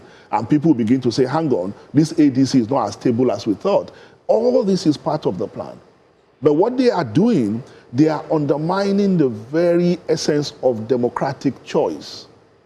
They are younger people who are probably coming of age for the first time. And they will begin to think that this is what democracy means. You see, these people, they don't know what they are playing with. And that's why we say, for us, we have convinced ourselves. Right from day one, we said, there is something that brought us to the ADC. It is the destruction of those political parties. And we are trying to build a new political party that has a reason, to exist beyond just power. They have given us additional reason now. And that reason is to defend democracy in Nigeria. And we will do that. You have too many people. I would like to ask you if you think the I in INEC truly means independent, even though the INEC is under a new leadership of Professor Joash Amupita. And the second leg of my question is the landmines you spoke about, such as the 21-day notice requirement. If the court case isn't solved in time, what is the contingency plan for your party to ensure that your candidates still emerge legally? Well, thank you very much. We are considering our options, which I will not speak about here, but definitely we will contest the 2027 election. I can tell you that ADC, in whatever form, the coalition will contest the election. ADC will contest the election in 2027. They can't get out of that. Now, you asked the question about the I in INEC. The I in INEC has been deleted. And you see, Professor Amopito has to be careful that he doesn't become the worst INEC chairman in Nigerian history. You listen to his interview, you can see the way he was stuttering. He's a professor of law, for God's sake. You know, so suddenly he had... and the question we're asking ourselves is, the professor of law, senior advocate of Nigeria, what could they have had on him? What could they have had on him that he begin to tarnish his legacy and his track record like this? Because even a child knows that this person is not sincere, that he must be acting under duress. So for us, INEC, and that's why we said, INEC doesn't need to spend 1 trillion naira conducting the 2027 election. The most expensive crown in the world could not be sold for 1 trillion naira. They should just go and buy a crown and put it on President Bola Tinubu's head, as now we know we'll have a monarchy. Maybe that's part of the lesson he learned in his trip to London, that he can actually be a monarch. You know, but as far as democracy is concerned, as far as free and fair election is concerned, this INEC chairman has behaved so irresponsibly. He has jumped into the arena that he is now the one warning us that don't do what the Court of Appeal say you should not do. Don't do, what did the Court of Appeal say we should not do? The Court of Appeal said maintain the status quo. So did he know the outcome of what will be the outcome of the court ruling? Have you perhaps maybe decided about going back to the court for interpretation, seeing as the interpretation has been subject to multiple, the ruling has been subject to multiple interpretations? Yeah, of course. I mean, that's why I say we're approaching the courts. So, and we'll take all legal measures that we need to. We have confidence in the court. We know that even as bad as things are, I mean, there are situations that the court will say, because for the court to now say it could determine the leadership of the party, it means that the Supreme Court has to reverse itself. The Supreme Court will now have to say, oh, the Supreme Court that say a court cannot hear any case that has to do with the internal affairs of a political party. The Supreme Court will now have to reverse itself, and you know the implication of that. So they can get out of this. Okay. Do you think there's an intentional act to truncate ADC's chances come 2027? And if you think so, who do you think will be able to solve this issue? Is it the ADC itself, or are you going to go into a closed-door meeting with Nafiu Bala? Because there are rumors as well that some of your members are already meeting with him backdoor. Well, you see, we are politicians. And in politics, it's never too late to do anything. You know, we can come together and say, okay, what do you want? Right? It's about interests. We can come together and negotiate. It's never too late.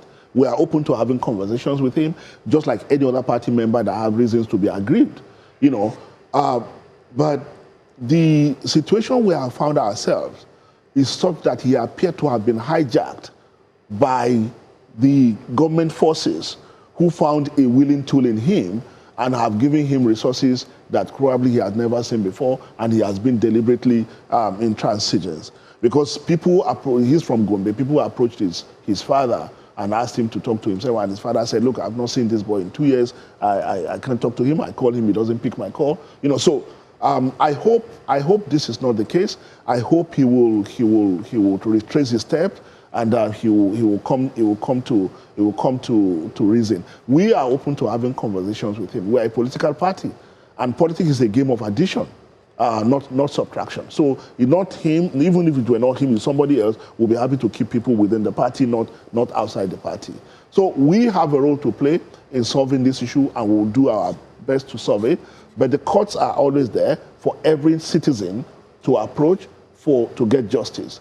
in this case, we believe that the ruling party, just like they have destabilized, decapitated, and destroyed all other opposition political parties, they are doing the same thing to ADC. ADC is the last man standing in the opposition rank, is the only hope of Nigerians for alternative, and they believe that even that needs to be taken from the people. And that's why you can see that the groundswell of resistance they have faced, they probably did not anticipate it. Like someone said, ADC is the porcupine that the APC python has eaten, and this is going to be the end of what they're doing. The ADC has its work cut out for it. In the 2027 elections, it just feels like there are a number of stumbling blocks that it has to deal with. If I recall correctly, you have over 1 million members, is that correct?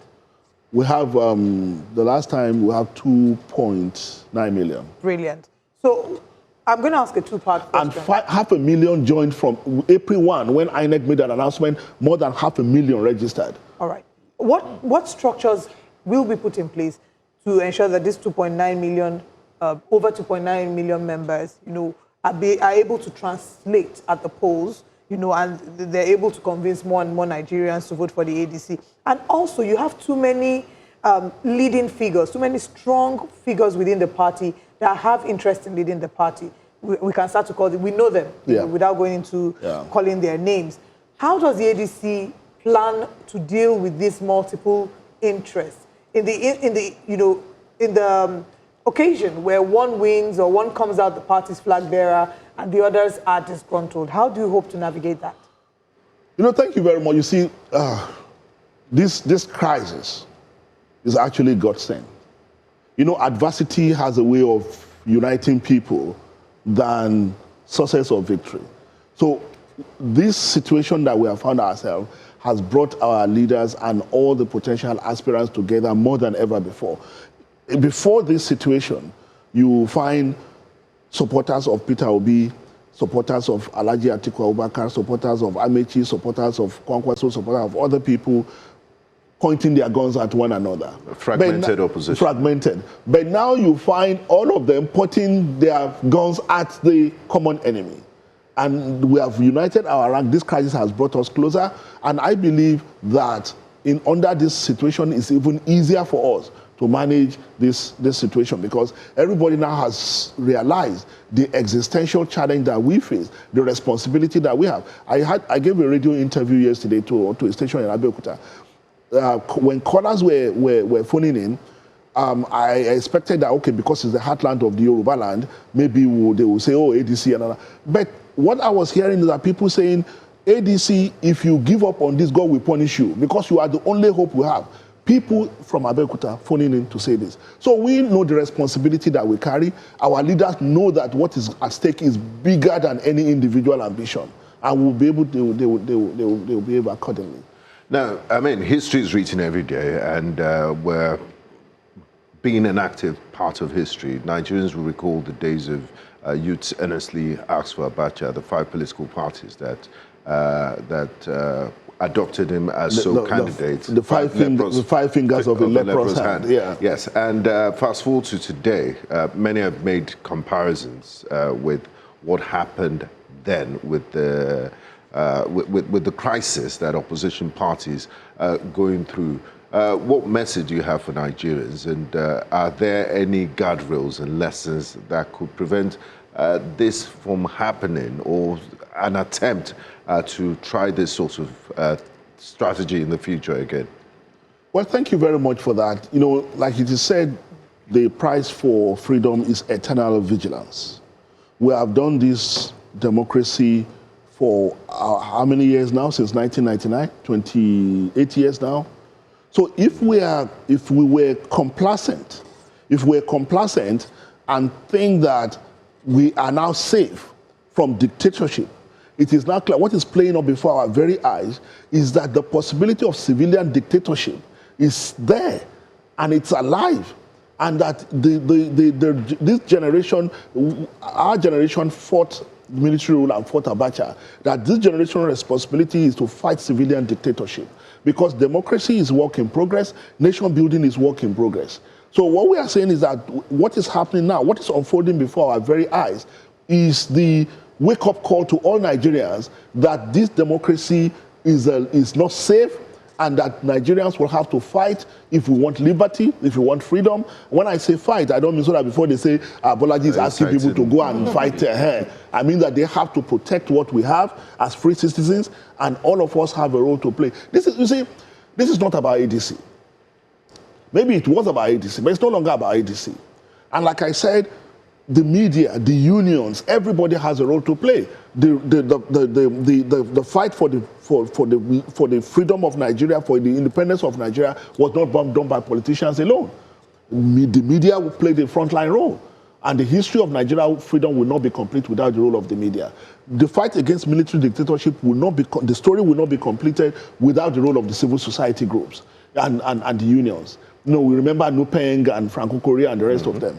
Now, we are faced yet again at this critical juncture in our history with a similar situation, in fact, more insidious situation, in the context that this is civilian democracy. If we were fighting military rule, we could understand it. But the legitimacy that the Constitution confers on the civilian leadership or the democratically elected leadership is that it is protected ab initio because it is elected and it is democratic. So whatever you do, you are limited to waiting for 4 years to vote in or vote out. Now the opportunity that the Constitution provides for you to vote in or vote out is now being taken away from the citizens. They want to foist on us a situation where we arrive at 2027 and there will be no alternative. So this is not going to happen. Okay, I mean, my final question to you definitely will be that the court has granted expeditious hearing. Time is ticking. Nephew Bala is still maintaining his stance that he did not sign that resignation letter, that he did not sign it. There's also rumor that even the former chairman, Ralph Nwosu, has issues too that will soon be unearthed very soon by another ADC faction. We hear a new faction is also rearing its ugly head. In all of this... You see, sorry to cut you. You see, yes. Why I want to say this is we should be careful how we use the word faction. Okay. Because anybody can put together, okay, if you say Nafiu Bala, INEC has promoted Nafiu Bala to the level of a faction, right? So for him to be a faction, it means that there was a meeting where he was elected as chairman. Was he at any time the chairman of ADC? Only he never said that. No. Was he ever appointed? Who is his national secretary? Who is his financial secretary? Who is the national public secretary? Which meeting elected, appointed, or ratified them? So for you to say, at least Kabiru Turaki can claim that at the Ibadan convention, he was elected. You know, so what meeting, what gathering appointed or elected, but INEC has suddenly promoted him to the level of a faction. And that's why I said we need to be careful how we use it. ADC is not factionalized. Okay, so would rather refer to Nephew Bala as aggrieved member of the ADC. That's a good point to highlight as well. Well, now that you don't have time, my final question is there the possibility that the ADC can quickly jump ship? Because a member of your party who's currently under, intelligence watch had said that there are other parties prepared because the members of ADC are thinking ahead. But just this morning now, the NDC put out a post by its bona fide member that he's also facing some small issues. I'm talking about Seraki, Honorable. Is the same witch. This morning, as all of a sudden, somebody said is a factional again. It's the same witch that is chopping everybody that is doing that. But you see, the Yoruba said, the day the witch eats twins, that will be the last day it will eat any other meat. So with the ADC, the APC witch has eaten twins, and they can't get away with this. It's the same thing, they will continue to do it. But the question of whether we will move to another party, I think that is not an issue that we are considering at the moment. We believe in our case, and we believe the court will decide this squarely and fairly. All right. My final question to you would be, sometime in January, there was a statement signed by you criticizing the action by the federal government regarding the allegations of hiring a U.S. lobbying firm. And in your words, you said that you described it as scandalous and a reflection of misplaced priorities. A few hours, or I think 2 days ago, we heard reports of your party member, Alhaji Atiku Abubakar, doing the same thing, hiring a U.S. lobbying firm to strengthen his reputation is to the tune of $1.2 million. Can you confirm if this story is true? I'm not aware. Whatever Alhaji Atiku Abubakar does is not ADC. I speak for ADC. I don't see. Maybe you can call Paul Ibe. He'll be able to speak with you on this. But I speak for ADC. I don't speak for Alhaji. And should you confirm that this is true with Paul Ibe? Would you have the same level of criticism That's against him like hypothetical. Don't let us answer hypothetical. Well, so far they haven't come to. Yeah. Not that I haven't seen that they have come to debunk it.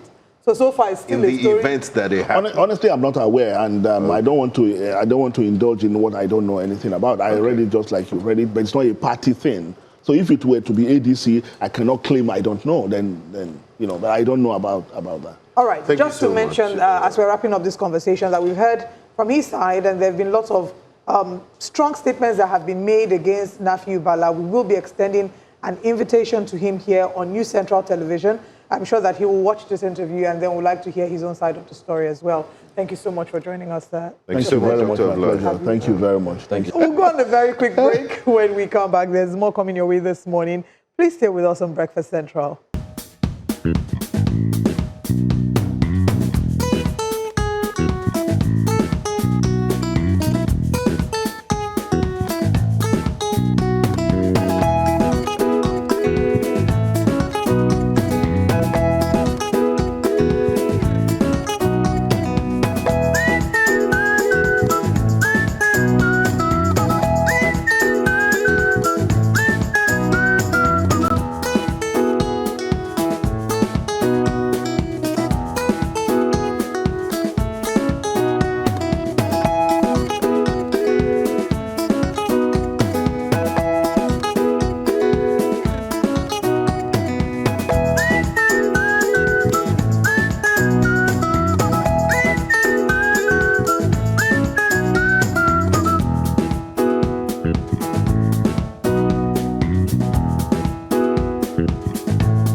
Thanks for staying with us here on Breakfast Central. Let's take a look at what the biggest stories are as we look at breakfast headlines this morning. We start with news that the healthcare services across Nigeria may face disruption as resident doctors hold a crucial meeting on Tuesday to decide on a nationwide strike. The Nigerian Association of Resident Doctors is currently in a National Executive Council meeting to determine whether to proceed or not with the industrial action over unpaid allowances and policy concerns. At the center of the dispute is the federal government's decision to halt the revised professional allowance table agreed after the 2025 strike. Doctors, as we speak, are also demanding payment of salary and promotion arrears, as well as other outstanding benefits amid concerns over repeated disputes under the administration of President Bola Ahmed Tinubu.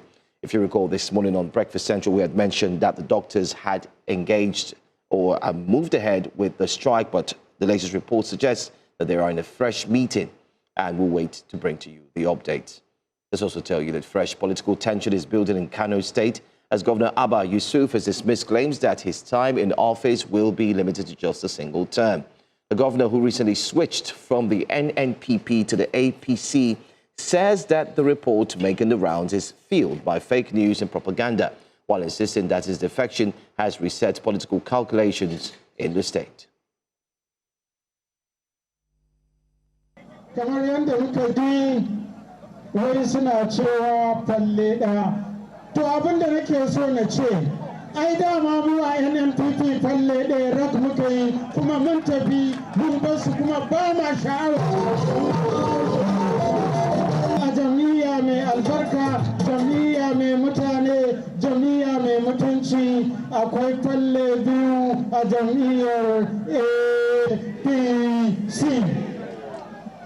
Saboda haka abu na biyu shi falle ɗayan da suke faɗa wannan jam'iyyar tasu ta ADC an yi ta ce falle ɗaya ko za ta falle biyu. Kun ga abin da ya faru a kanta saboda haka jami'ar ADC kuma ya musu da martani waɗanda suke cikinta su ne 'yan falle ɗaya ma ba za su yi shi ba albarkar manzo. Let's move down to a rather sad note that the Speaker of the Kebbi State House of Assembly, Mohammed Zuru, has died in Egypt. He passed away Monday night in a hospital where he had been receiving treatment for an undisclosed illness. Sources close to the Kebbi State government confirmed the development, though details of his condition remain unclear. Zuru represented Zuru constituency and was widely regarded as a key figure in the state legislature. An aide to the governor, Idris Zuru, described the death as shocking and a painful loss to the state and nation. The government says a formal statement and burial arrangements will be announced. Now to the conflict in the Middle East, conflict where United States President Donald Trump has issued a stark warning to Iran, saying the U.S. is prepared to launch a devastating military strike if a key deadline is not met. Speaking in Washington, Trump said the U.S. military has a plan to destroy all bridges and power plants across Iran within 4 hours. He warned that critical infrastructure would be completely demolished, leaving the country's energy network in ruins. Trump is giving Tehran until 8 p.m. Washington time on Tuesday to reopen the passage or face what he describes as overwhelming force. And that's all we have for you here on Breakfast Headlines. Don't forget to join Blessings Masugu at 12 for a fuller news bulletin on the 12 report. We'll be back with the newspaper front pages. Stay with us.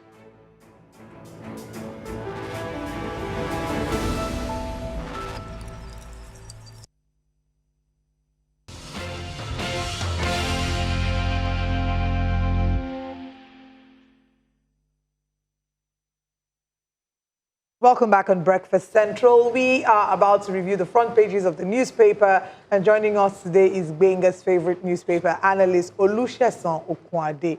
Good morning. And not just my favorite. I'm sure a lot of people in the world enjoy seeing Mr. Seun Okwade on screen. Yes. Because he's an astute analyst, a chartered accountant, and also a senior fellow of the Nigerian tax. I just did something to prove what he is again. And a golfer. To an avid golfer. He's all in one. The conscience is about to speak. Next time when Mr. Okwade is coming to work, we will come with town criers so that you will lead the chant for him. I mean, if our producers can zoom in to his hair, you will see a lot of white hairs. That is symbolism for wisdom. Even Joe has one or two. I have a few. That means people are not so wise. Well, we're getting there. We're getting there. It's our bros. It's our bros. It's step by step. Benga, thank you very much. And I can confirm that Benga is the only, don't let me use that word, behind the scene. If only you people saw what happened behind the scene. There's only one normal person on this set, and that's the only person that has a different gender on this set. But let's now get into the conversations for today. What agenda are you trying to set with that gender talk? I don't understand. These men? I'll break in the back. Nah. Okay, let's start with the front page of the Leadership newspaper. On the front page of Leadership, Kaduna Easter attack. Terrorists fired machine guns, stole church offerings. Survivor recounts. Presidency dismisses Obi's claim of plot to block candidacy. 4 die in accident on Lagos-Ibadan Expressway. Again, terrorists kill 4 in Kebbi. Katsina governor convenes emergency security meeting over rising attacks. Governor Kefa sacks MD management of asphalt plant over missing funds. Nigeria has lost $56.75 billion to gas flaring, according to World Bank. INEC's delisting could stop us from fielding candidates, says ADC. We just had the conversation with the ADC spokesperson, Bolaji Abdullahi, who had said, come rain, come shine, that ADC is going to field presidential candidates come 2027 elections. But maybe we should start with that, and then we'll come to other stories. Your thoughts about the drama within the ADC. I don't know if you're able to watch the interview we had with Bolaji Abdullahi, where he says, points accusing fingers at the APC, saying that they are the machinery, the weapon fashioned against opposition politics in Nigeria. And he says that Nafi Gombe, or Nafi Bala, who has made such strong claims to the leadership of the ADC, is now living a lavish life. He said he has a suite in Transcorp, he has police entourage, you know, he's full compliments of a VIP, and that he didn't have this before, and he believes that that is sponsored by the APC. Yeah, well, to me, the era of this politicking has actually started, and where you see people exposing one another of things that they feel it's happened. But I feel ADC should go internal when it comes to internal democracy, see how they can work within themselves and be able to come out, you know, stronger and stand as a great opposition against APC in the forthcoming election. Mr. Okinbaloye, the internal here, there's only, I mean, normally when you have warring parties, there are belligerents. There's only one belligerent here, one individual. It's a one-man army. It's a one-man, and I mean, the PDP too, many people will allude that it was a one-man destructive campaign to turn the PDP to what it is today. And also looking at the Labour Party, ADC and Labour Party. So what can be done? Because it's not like the party is in crisis per se, or their factions. It's just one individual. I'm sure you know, even at the National Assembly, there is slot for minority. And that minority does not speak volume of the number of people that are concerned. It might just be an individual. So when you are actually, you know, preparing for a stage like this politically, you should be able to bring to bear, you know, if maybe Benga will permit me to go a bit spiritual. If our Lord Jesus Christ had only 12 disciples, and there is one, so you can imagine we of earthly being, human being. So when you are preparing yourself, you should know within yourself that there will be one. So we are not talking. So that's why even at the legislative arm, everything we're doing, there's always room for minority. People that even when they understand that what you are actually saying is right, they just want to come from the opposite side and look at way to just put spinal in the wheel of things and like, no, it can't be Benga that will be saying this. It's not more knowledgeable than every one of us. They allude to the fact that your stance seems to be very correct and right, and those things makes politics to be sweet. So you need to see how you, my people will talk in a dialect. These things you're saying is sweet too. People's lives depend on it. People's lives depend on it, but that's politics. There are certain people that makes their earning from being at the other side, even within the political party. So when you're actually preparing yourself, you must plan their own antics. Don't forget that before APC took the center stage, they faced this kind of crisis. They will always tell you that the opposition is planting people. Those things must be, in fact, they must. If they don't plant, then politics is not actually happening, because they must plant for the, because information is what they are. In other climes, it happens. So when you see individuals that are being sponsored in other climes, they will not come out to tell you that no, we are full blown. But people are paid to give information of what is happening in the opposition camp, and that is their major thing that they actually do. Brilliant response. The only part of your response that I didn't like is when you use me as example, when Olive is here. Wow. And why must it be Olive? She's the only... Thank you very much, gentleman. There's a big story here that I think... Okay, but before you mention the big story, just to let our audience know that you can allow... We've opened the phone lines officially. You can call the numbers on your TV screen. And if you want to drop your comments, we want to take comments from YouTube as well. Drop your comments. News Central TV Live is where we're streaming. I would love to see your thoughts about any of the stories, the ones you agree with, the ones you disagree with, and the ones you just want to drop your comments about. We'll take them from YouTube. But let's go ahead. Gencos seek Tinubu's clarification of power debt audit. That's one big story. They have not received the 3 trillion alert. Yesterday, the papers, you know, of course, trust Nigerians. I keep telling people that Nigerians are one of the smartest people in the globe. Digital journalists. I wouldn't say digital journalists, but I would say maybe Nigerians are fact checkers. Everybody's not a journalist in Nigeria. And the point is, we all know the story. We talked about it here yesterday, that in 2024, the Minister of Power had mentioned that the president had approved 3.3 trillion naira to actually handle power debts. It was in the papers. You had Daily Post take it, and that was particularly during the month of May 17. While he did that, there's this new one again. President saying that, okay, they've approved, presidency releasing, and it's been back and forth. You had released the money last year. You're releasing the same money this year. What is really happening? Now, in the middle of all this, the Gencos and discos are saying, hello, please, how did you come about 3.3 trillion naira that you're parading up and down? Can you prove to us that that's what you owe us?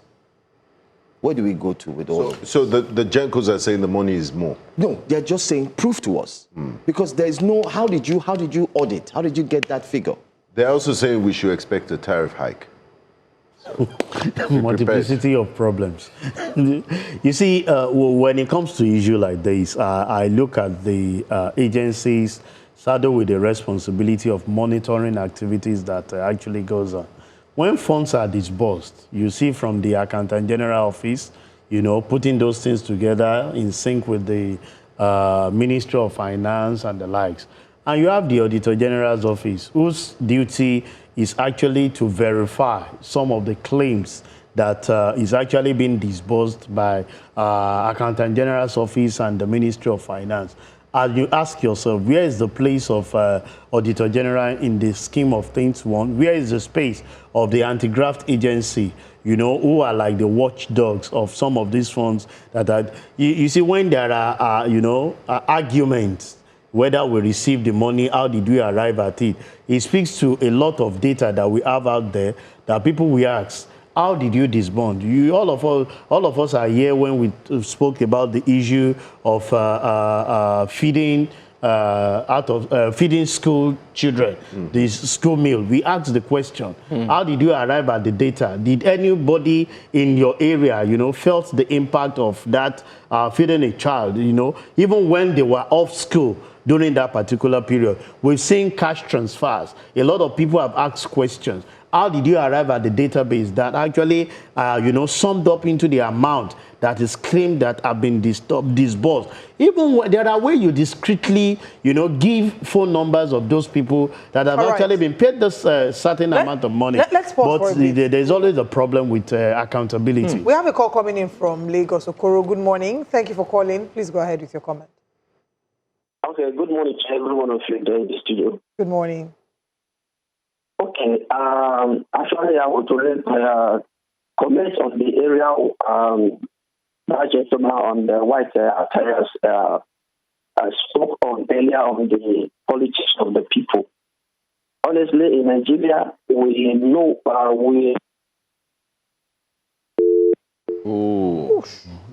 Transfer back, if you can. Thank you. Yeah. So you discovered that accountability is a problem. I was discussing somewhere this morning on the systemic failure that we have. Those that are supposed to be to carry out oversight function of certain things are seen to be accomplished in some of the things that are actually happening. And when someone who is expected to checkmate the activity of the other is actually being lured into enjoying the largesse that is supposed to, this will not happen. This will just be a sensational news and no audit to be carried out, because we've seen a lot of misappropriation of funds. A lot of people will keep asking me, if there is any that I'm still asking of till today, is the Ministry of Humanitarian Affairs. Where is the case as we speak? Even if we don't know of anyone. This other one, you hear Mr. President approving, giving orders of funds disbursement, and the authority or the agencies concerned will not get those things, and we will not investigate, and we allow more disbursement to actually come out. A normal organization will know that, and we keep saying it, that until we come to the space where we run this country as if it's an entity where questions are actually being answered. You don't come to this organization now, and when they've made certain disbursement to you for a specific project, and without retiring, you are requesting for more. I'm sure nobody will actually approve that additional disbursement. And those are areas of concern when it comes to accountability with our country. All right, Emeka, good morning. Thank you very much for calling. Please go ahead with your comment. What happened? Who's hijacking our network? Network challenges there. Okay. I think we should quickly go to the next paper. There are more stories on the front page of the Nigerian Tribune. It's quite a busy paper this morning. The Nigerian Tribune big story says, 2027, INEC plots to stop us, says ADC. Who is plotting to stop our own phone calls from entering? We don't know yet. Okay. Party raises alarm over landmines. Party youth wing threatens national civil action to occupy INEC offices. Tinubu Adeboye eulogized Daniel on his 70th birthday. You can take the girl out of the Igbo. You cannot take the Igbo out of the girl. Investigate threat against Seun, Okinbaloye, and all the journalists, NGE and Serap tell Tinubu. Vaping, not just smoking, likely causes cancer, scientists warn. So please, those of you that say, oh, I don't smoke, I just vape. Or I don't smoke, but I do shisha, my dear. You do smoke through and through. We'll come back to continue with the front page stories. But it reminds me of an Orishafemi quote. He was interviewed in a station I used to work. He said, I do drink, but I don't drunk. Ebuka, good morning. Thank you for joining us this morning. Yeah, good morning. I appreciate the house. Good morning. Thank you very much. Please go ahead. My simple question this morning is, why is it that in Nigeria, the lawyers don't speak straight, particularly the judges? Why does he require another judge to interpret a judgment that is given in clear language? The case of ADC, one judgment, one judge making a pronouncement, then several lawyers talking on both sides of their mouths. Why is it like that in this country? What is wrong in the judge telling the people that brought case before them that, okay, Ralph and the other person who is the chairman, you are no longer so? You now leave a vacuum for everybody to begin to check. Why? What kind of law are we still studying in this country? Is it only this country they do law? That you need a judge? In fact, people are now going to courts to interpret what a judge has said. What kind of system is this? And how come, on the final note, that as APC government is doing good, they have to build houses for judges? Somebody who has built a luxury home for you and is appearing before you in a case, how do you want to get judgment against that person? How is it possible? Have they not seen teachers to build houses for? Are they not as important as the judges? Have they not seen doctors who are also embarking on strike today? It is so tiresome. So that's my contribution. Very much. Ebuka raised many pertinent points. Yeah, but I also think we should, regardless, I still believe in the judicial system. It's the common hope of mankind. And this is our constituency. Yeah, I think the point Ebuka is raising is what we also discussed, the status quo antebellum. When it was said, and INEC decided, and people are also faulting INEC for not having gone to the Court of Appeal to seek the interpretation. Because status quo antebellum now, of course we know, is maintain the stance before the war, or before the fight, that's what it means. Yeah. But which of the war? Is it before Ralph Nwosu was, and that's what our guest said, that it's also what they're asking. So the court has left it open now. So they'll go back to courts now to get interpretation, and that's the beautiful thing when the court gives the judgment. Because INEC should have gone to the court to seek clarification. Well, you know, maybe that's why people like us in join Olive to study law, because of the complex. You know, they are the only learned. That's why Olive ran away from courts to come to studio. Studio is a more conducive environment. Because the same one pronouncement by the judge can be interpreted by several, you know, and it speaks to the way a lot of us interpret even the scripture. When they quote a particular scripture to you, you look at it, how does this favor me? And you tell you, no, that which we are quoting, this is what the scripture said. The contextual analysis is it of that particular thing. So I think in this area, both parties should look at ways of getting the interpretation before, you know, time goes against them, and be able to have a formidable team that can produce, you know, an opposition to the current administration. At least people can have alternative, because we keep saying that PDP, that we are all hopeful should be a strong opposition, have said there is not going to be any presidential candidate, and the LP that is actually there, we are not seeing anything. And then PP has consolidated to be part of ADC that is having. So I think it's only ADC.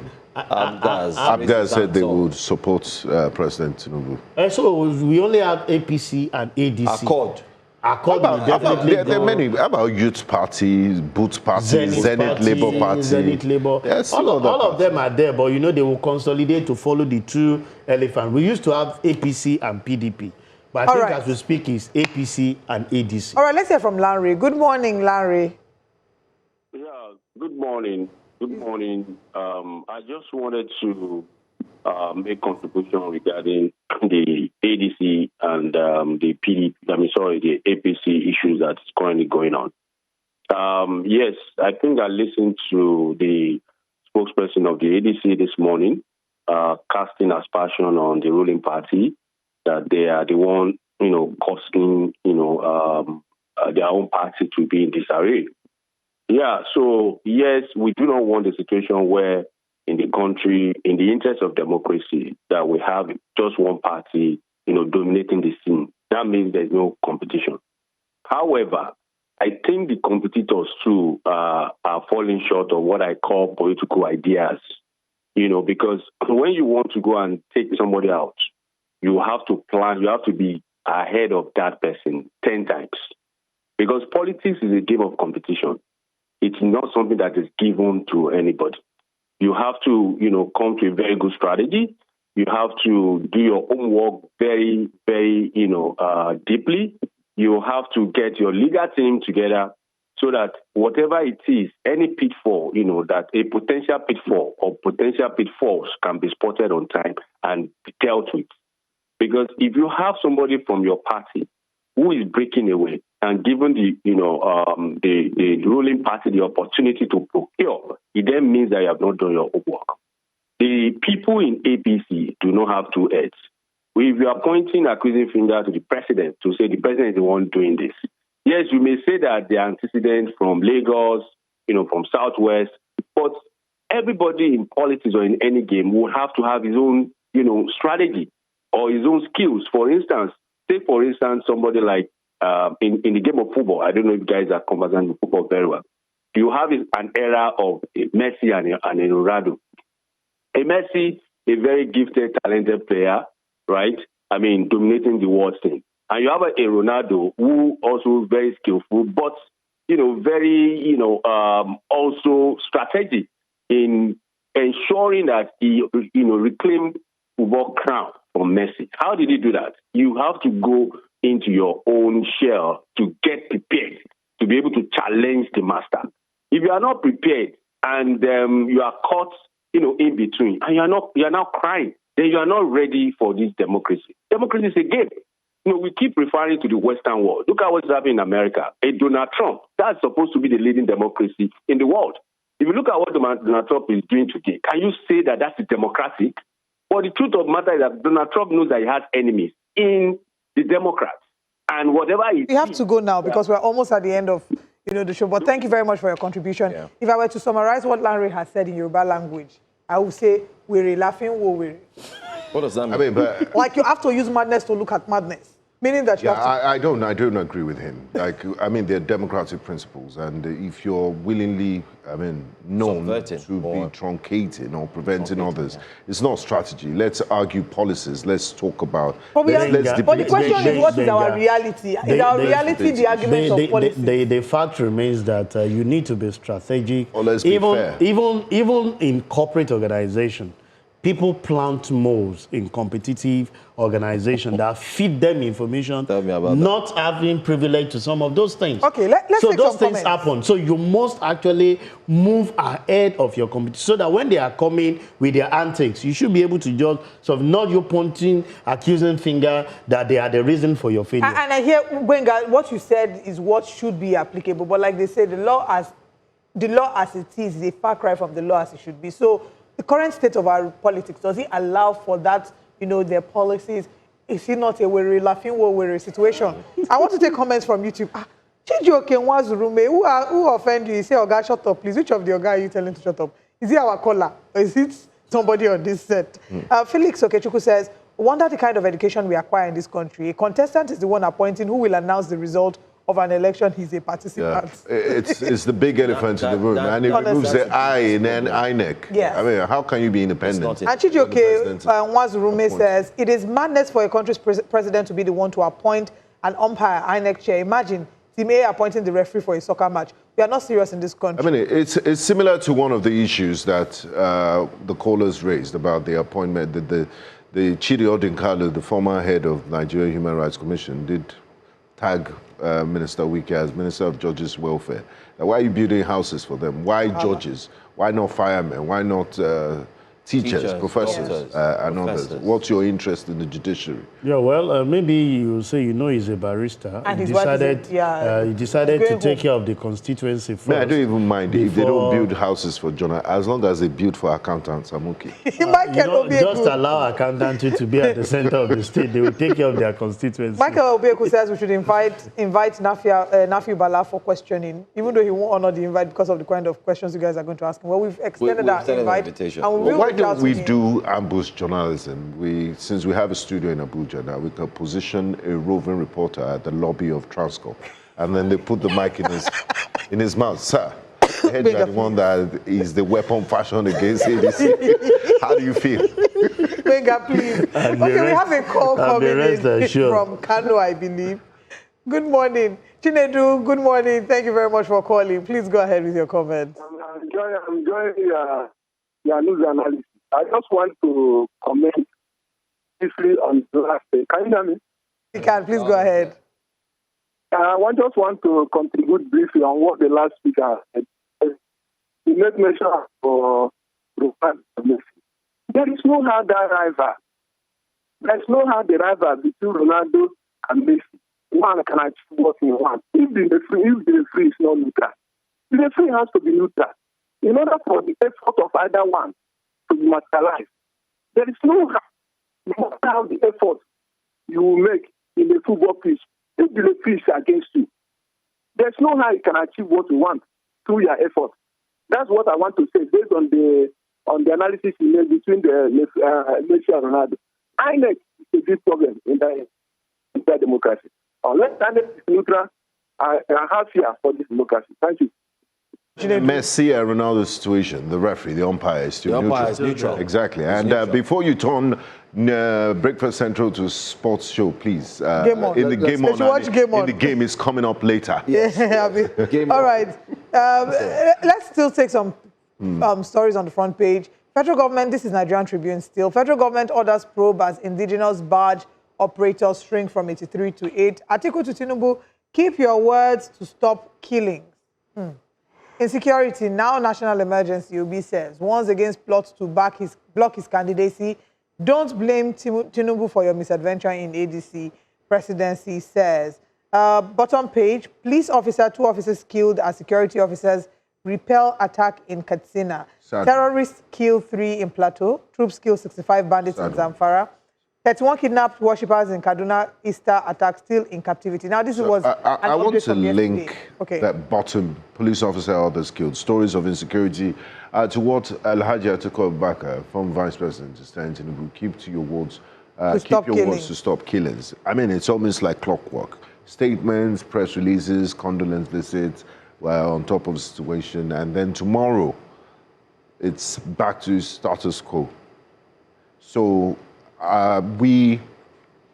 is the presidency just saying things for the sake of saying things, or are they actively working towards it? And maybe is it about time because before I remember in the height of insurgency on the former president, Goodluck Jonathan, they did bring some mercenaries in, and they really did something about insecurity in Nigeria. It was able to reduce it to a level where elections could be held. Is it about time we look at that strategy? Because the Americans are here, and the Americans don't seem to be doing anything, just like the way they are taking a hidden in Iran. So what's the way forward? Yeah, you see, if you're saying that we're going back to killing, it's something that we wake up to every day now, to hear about killing here and there. And I think for on this particular topic, I think Mr. President needs to have a decisive decision on this. Enough of marching order, enough of instruction to the. I give kudos to the military apparatus. They are becoming overstretched. But I think another way we can approach this is by engaging the state governors. I keep asking myself, at every point in time in a particular state, all we do is to run to Mr. President. When you are the CSO of that particular state, you do not even have foreknowledge of what is actually going on to say, okay, I need your help in this area. These are information we have actually gathered. Can the state start engaging on intelligence gathering of some of the things they need to use in, protecting the citizen they claim they are governing on? And I think it's their problem, because all the time we keep saying, Mr. President, give marching order, give instruction to the security agency. Can't we engage the state governors in such a way that this state policing, they can set up vigilantes? Look at the reprisal that happened in Benue. We were told that those people came in the morning and the youth vigilante, attacked and sent them back before they went to reinforce and overwhelmingly attacked some of those people. Those are areas where we can start engaging those who are the expertise in vigilante or in policing in local areas to attack some of those people. IGP Disu's recommendation on state police. As we speak, we are not hearing anything. No, it will take about 60 months to implement. So if he's taking 60 months... From the report he took to the National Assembly. If he's taking 60 months to actually implement some of those things, can we have... There are ad hoc reports that you can have on... Because we can't continue like this and expect growth to happen. Can anybody travel as we speak to Plateau State? Where those days, I said boldly, I traveled to Plateau, you carry on business, you go there for, tourism, vacation, because it's a place to be. Yeah. As we speak, they are losing some of those things that they are gaining in the area of some of those things. People travel to Benue because of the insecurity that we currently we are experiencing. Food shortages is imminent, and those are problems that we are faced with. But I feel that the state governor needs to be engaged in such a way that they can take responsibility for their state. In Lagos State here, you have issue of Lagos State Security Trust Fund, where you have the partnership between the government and the private organization making available. RRS is actually there. Can we have some of those things that can complement the service of the regular police in protecting your people? You cannot be crying foul now. But these should be initiatives of state governors. How many of them are actually taking the bull by the horn to actually have this? We had, before late Akere Dolu died, there was this regional policing architecture. We have Amotekun, Ebube in the east and some in the north. How much of it have we seen, work in favor, where you can regionalize the process in such a way that you can protect your people? It's becoming a very disturbing story that every day you wake up about killing. The governors should take responsibility. I think the governors are interested in building airports. An airport was just launched in Abeokuta the other day. The airport is almost like a tourist attraction now because not a single plane has flown there in the last few months. Can we look at the Punch newspaper? Very important. Very important story at the front page of the newspaper. Federal government budgets 135 billion naira for 2027 election lawsuits. Opposition, others question massive post-election legal war chest. PDP ADC demands spending breakdown. For goodness sakes, what is going on? Nothing. 135 billion naira. They're being proactive. Nigerians are struggling. Let me just juxtapose that figure very quickly. Let me see how I can do that. Okay, let me juxtapose that to a recent data that Nairametrics has also put out there. Nearly 60% of Nigerians earn below 100,000 naira or have no income. And they've talked about the bearing on the income tax, despite the fact that it is mandatory. They're also mentioning 6% of Nigerians, they don't get money, shishi. They don't earn up to 100,000 naira. Some are even way below the minimum wage. So just before you respond, I have been looking online for other newspapers that have carried the story. So far, even the Punch online, I haven't seen it on the Punch online. So I want to imagine that this story... It's actually on the Punch. For them to put it as a front page. Yes. Like the online. No, have you checked online? Yes, it's online as well. Because I'm looking for it, I can't see it. No, it's there. It's there. Come on. It's there. It's there. Okay. It's out there. You see, maybe on a lighter mood, with this that has been announced, possibly Benga Olive can have a break during this particular period to expedite his skill, Okay. No, it's all over. All over. When you have 135 billion. My dear. So that's money for lawyers. No. Lawyers, you know. Are you sure you still want to remain a broadcaster? You know, with this, you see, when election is happening, it's a time for everybody to have their own cash out. I was in Ibadan over the weekend I was in Ibadan over the weekend for the Easter break, and I saw billboards, and I'm like, advertisers are actually costing us with so much money. When will the time of we accountant or even the journalists come up to actually have some of those things? So I feel this is just, and when you are actually announcing this, does this speak to the credibility of the election to be put together? So you're already anticipating, you know, that there will be serious litigation coming up. So let's, you know, prepare ourselves. And maybe I won't blame them. Let me play devil's advocate here. Situation where within PDP themselves, there are crises. I keep asking, if anybody is coming out to contest under PDP, which faction do you belong to? Because we keep hearing, you know, some certain court injunction of this is the person, as we speak, is in favor of the FCT Minister. Tomorrow, table my turn and go to the other faction. And you'll see instances where people will go and say, no, the candidate presented by this party is not actually out there. So I think we ourselves are the one that is giving this limelight for INEC to be giving us this kind of budget. And if 135 is actually projected for lawsuits, I imagine what will be out there to actually be given to other itinerary like logistics, which we always consider as a failure when elections start happening. You see people moving boxes late. I hope we will have improvement, because if this is alluded to it, I can imagine the trillions that will be given to other aspects of it. Under whose purse? Who's footing this bill? Is it taxpayers' money? It's the government that is footing it. It's taxpayers' money. The government of? Federal Republic of Nigeria. Why? It's part of the obligation that they are supposed to do in terms of election processing. Okay. So it's taxpayers' money. If it's not taxpayers' money, it's your revenue that is being generated. I am so surprised in all of these newspapers, and it seems it's the new normal. Everyone is, or did they pay people when I was sleeping? Because no one is talking about the price of petrol. But price of petrol has come and people are just living with it. I think the people are tired of the way it's going up and down. So once it just it's going up and a little bit down, just I know you know they took it to 1,330. Yes. Now it's around 1,006. It's not down. It should go to pre-Iran war levels, and it's unfortunate that the people that started this war are cursing like children on social media, typing in caps letter. What level of diplomacy is expletives? I mean, it's wrong. Shouting. I think for real, I think the citizens of the world need to participate in U.S. elections, because the consequences of the